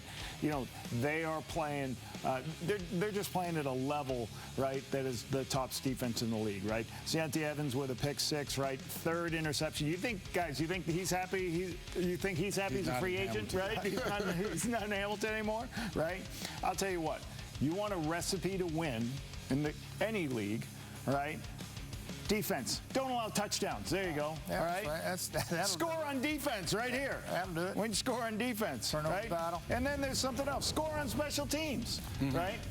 And then all they have to do is get that run game going with Cody, William. Put the ball in his hands and let this defense play their games. Let the special teams do what they're doing. I liked that Cody got the ball in his hand quicker at times. So, you know, this is a really good team that's playing real well. Yeah. He managed that game well. Mark Morrison's going to get a lot of royalties from us because Return of the Mac is going to be playing quite a lot, man. When Austin Mack is playing like this. I know you might have criticized the way the Ticats receivers weren't catching the ball. What did you like from Austin Mack tonight? And coming into this season, Montreal, their top receivers are on 6 game. Ellingson, Reggie White Jr., and Phil Partner. So I'm thinking, like, who's going to be their guy? And we saw Austin Mack last week. I said, okay, that was nice and cute. That was his first game. Could he do it again? And he did do it again. You know, he's making big plays. He's putting himself in a position to make those big plays. Cody is getting it to him. We saw him last week. He had 5 for 120 yards. But this week, he made some tough catches, and he scored some touchdowns. And that's what you want to do. So, yeah, I'm sure they're going to be happy to get those guys back. But they got a guy that's pretty good right there. Also, Julian Grant, once again, he had a good game. So this is good to hear. Austin Mack talked about how he wanted to be the greatest receiver in Montreal history. He wanted to be like who? Ben Cahoon. Ben Cahoon. Oh, wow. I was going to go Milt Stegall. I ain't play for Montreal. Hold on. But, you know, that's how you should approach it. You know, go after the best, and right now he's doing a pretty good job. Yeah, Montreal has a lot of momentum, but right now, 14 days until the Ticats play again. They're 0-3. A lot of time to think if you're Orlando Steinauer. Back to SportsCenter. Thanks, guys. So good start to the season for the Owls. Let's hear from their quarterback, Cody Fajardo. Well, Cody, a strong start. Of course, a game that has ups and downs. How would you describe this game overall? 3 phases. We did in all 3 phases. Offense, defense, special teams. Worthy gave us a huge spark with that return. And then on offense, we finished scoring in the red zone, and that was big for us. Defense had a huge pick 6 and did a great job all night of trying to keep them out of the end zone and holding them to field goals. I was just so proud. This was a full team effort, and we got a good squad here. We're just going to continue to get better. We're still young, still learning some things, and got some room to improve, but I'm excited about this group. It's never easy to come in the hammer and pull out a win. You connected yet again with Austin Mack. What can you tell me about him that, you know, others don't know, and how well he's becoming a reliable receiver for you? He's just a pro in every sense of the word. Just comes at the day, works hard. What really impresses me is the stuff he does in the run game. You know, most receivers don't do that, and he comes in full steam, blocks his tail off in the run game, and then he earns his catches and he earns his yards after catch. So anytime as a quarterback you throw him a 6-yard route and he takes his 60, you're going to keep going back to him a little bit more. We'll focus in on William Stanback in that 4th quarter. He ran. He actually hit the 3,000-yard marker right now. So numbers aside, what can you tell us about William Stanback? I was so excited for him. It started raining, and I went over to him and I said, it's Stanback time, and he just kind of gave me that nod, and he showed it, right? We were backed up a little bit, had a couple of huge runs. We're going to continue to get him in this offense. And like I told everyone going into this whole year, this offense is going to go through Stanback. He's the best player on our team, and we're going to continue to get him going, and it's exciting to see him break a couple runs there. Thank you, Cody. Congratulations. Thank you very much. All that talk about the Montreal offense, the defense came up big again tonight. Wesley Sutton with a pick 6. Here he is with Kenzie, new on SC. Well, Wesley, you did what you do best. Those interceptions, you ran for the pick 6. How did that one feel? Felt amazing. I'm just grateful that I was able to make a play when the play was needed. And yeah, just running that end zone felt good. It was bittersweet. Felt really good. Well, you look at the D overall, there's some veteran players here. How much do you think that is going to help you guys as you move through the season? Amazingly. Like, especially in the back end with Ciante. You know, he's a vet, made a lot of plays in this league, and he sets a high example and a high standard for us, as you know, he's probably leading the league right now in interceptions. So it's just good when you got just somebody to motivate you and guys that have been around the league and know how to win. Well, the bye week certainly didn't slow you guys down. You're now 2-0. How do you keep this momentum moving forward? Just look at it one game at a time. You know, you can't look too far ahead. Get back into the film room and correct what we need to correct, and we can never get complacent. You know, we got to continue to come out. I know Winnipeg's going to be hungry next week, so we are too. You know, we can't just sit down and relax on this one. We got to keep going, and I believe these guys will. Great game, Wesley. Thanks for your time. I appreciate it. You as well. Well, week 3 continues tomorrow. Primetime game, primetime matchup. First time this season the Riders and Stamps are facing off. Trevor Harris coming off that 413-yard performance in week 2. We'll have more on him a little later in the show. We've got that game at 7 Eastern, 4 Pacific for you tomorrow. Montreal Alouettes spoiled the party in Hamilton for the Ticats home opener. 38-12 is the final. It's the Alouettes' first 2-0 start to a season since 2011. Anthony Calvillo was under center that season and broke the CFL record for all-time passing touchdowns that year. The current quarterback, Cody Fajardo, now 4-1 in his career against the Ticats. With more on the Owls win, here are the guys who called it, Marshall Ferguson and Dwayne Ford. Thank you. Alongside Dwayne Ford, Marshall Ferguson here from a soaked Tim Hortons field and a disappointed crowd making their way to the exits because Cody Fajardo and the Montreal Alouettes offense were in control of this thing from start to finish. Yeah, they really were. Cody Fajardo, I thought, did a terrific job in this football game on so many levels. First of all, taking care of the football, avoiding turnovers, getting everybody involved offensively, distributing the ball to all of his receivers, high percentage passes, particularly early on, letting his receivers go to work. You saw Austin Mack, you saw Keon Julian Grant. Those guys doing a great job after the catch. Fajardo using his legs a little bit, which is such a big part of his game and his success. But overall, you know, William Stanback, of course, in the fourth quarter, takes over and really closes it out. But I just thought in terms of the way Montreal approached this game, just a workmanlike effort for them in terms of the way they ground out this win. Really taking on the energy of Jason Moss, the new head coach in Montreal. The defense as well, grinding away. Bo Levi Mitchell moved to the 6-game injured list. Matthew Schiltz got the start here. Thought it was going to be a spot start. Maybe he's in for a couple of weeks. It looks like it's a longer-term injury for Bo Levi Mitchell, and it was a rough one tonight for Schiltz because of Montreal's defensive front. Yeah, it really was, and credit Montreal for sticking with them, quite frankly. As Schiltz hit a couple of big plays early, including that one where he took a big hit, but the Alouettes just kept coming, and eventually getting to Schiltz repeatedly, forcing him to hurry some throws. That led to a couple of interceptions, one of which is returned for a touchdown by Wesley Sutton. Noel Thorpe dialing it up again. The Alouettes doing what they needed to do when their backs were against the wall, when they had to. Hamilton had great drives a couple of times, but Montreal's defense stepping up, whether forcing them into turnovers, forcing them to settle for field goals. An all-around team win for the Alouettes, but in terms of what their defense did, very impressive. Huge disappointment for the Hamilton Tiger Cats to begin 0-3 losses against Winnipeg, on the road against Toronto, the home opener loss here. But for the Montreal Alouettes, unexpected really to begin this well to start the season. Look out with a healthy Cody Fajardo. They're 2-0 for the first time to start a season since 2011. Thanks, gentlemen. New on SC, here's Ticats head coach Orlando Steinhauer. Disappointed. That's the effort at times was there. The execution obviously was not. And, you know, I thought we played hard in spurts, but playing hard is a given. That's expected. We got to make more plays and less mistakes. Heading into a bye week, do you think this will help a bit to reset a little bit here? Yeah, I think everybody needs a break. This isn't good enough football to win, and so we're going to have to evaluate, you know, everything that we're doing, and you know, the goal is going to be the same. We need to come out of the bye. We need to be 1-3.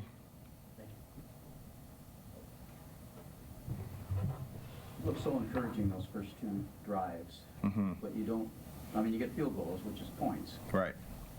Then it seemed to. Can you say what happened after that? It just seemed to. That complimentary football didn't seem to be there, except for maybe that one short stretch in the third quarter.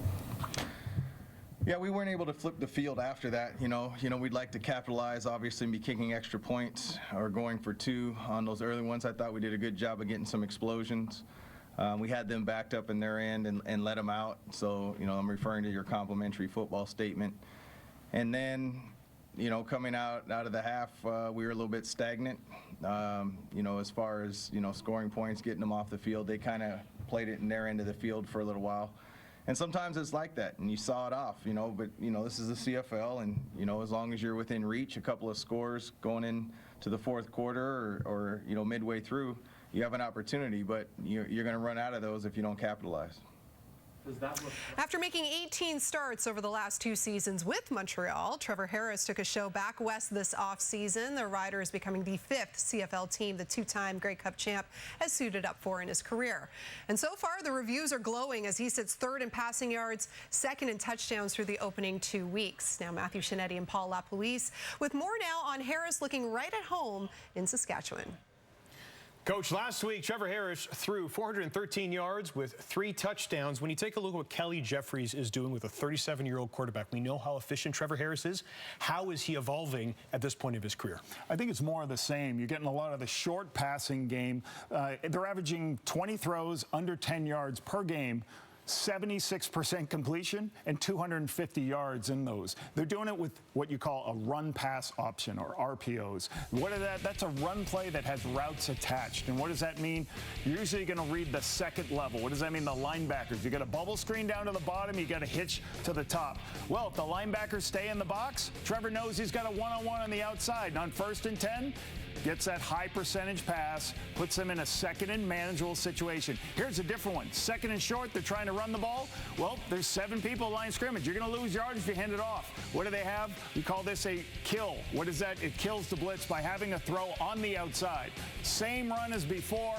There's a bubble play with a hitch and a zone read. What does Winnipeg do? They walk somebody out into the throwing lane and in the blocking lane, so Trevor sees numbers to the field, gets a nice throw out here to Bain where they have numbers and space, creates a throw behind the line of scrimmage, creates a huge explosive play. Part of it's 400 yards. Now, why are you doing all this? Because watch Big Hill.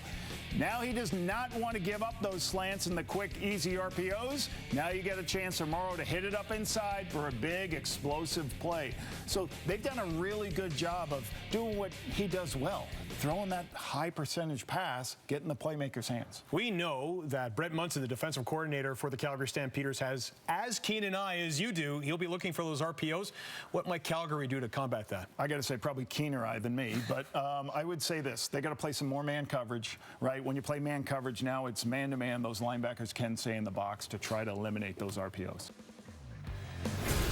We are looking at the odds for tomorrow's game between the Riders and the Stamps, powered by FanDuel. Calgary, the 3.5-point favorite at home. Calgary took both meetings last year by double digits and won 6 of the last 8 meetings against the Riders. Again, you can catch all the action tomorrow starting at 7 Eastern, 4 Pacific, right here on TSN. But our post-game coverage continues now from this Montreal-Hamilton game in New on SC. Here is Tim White.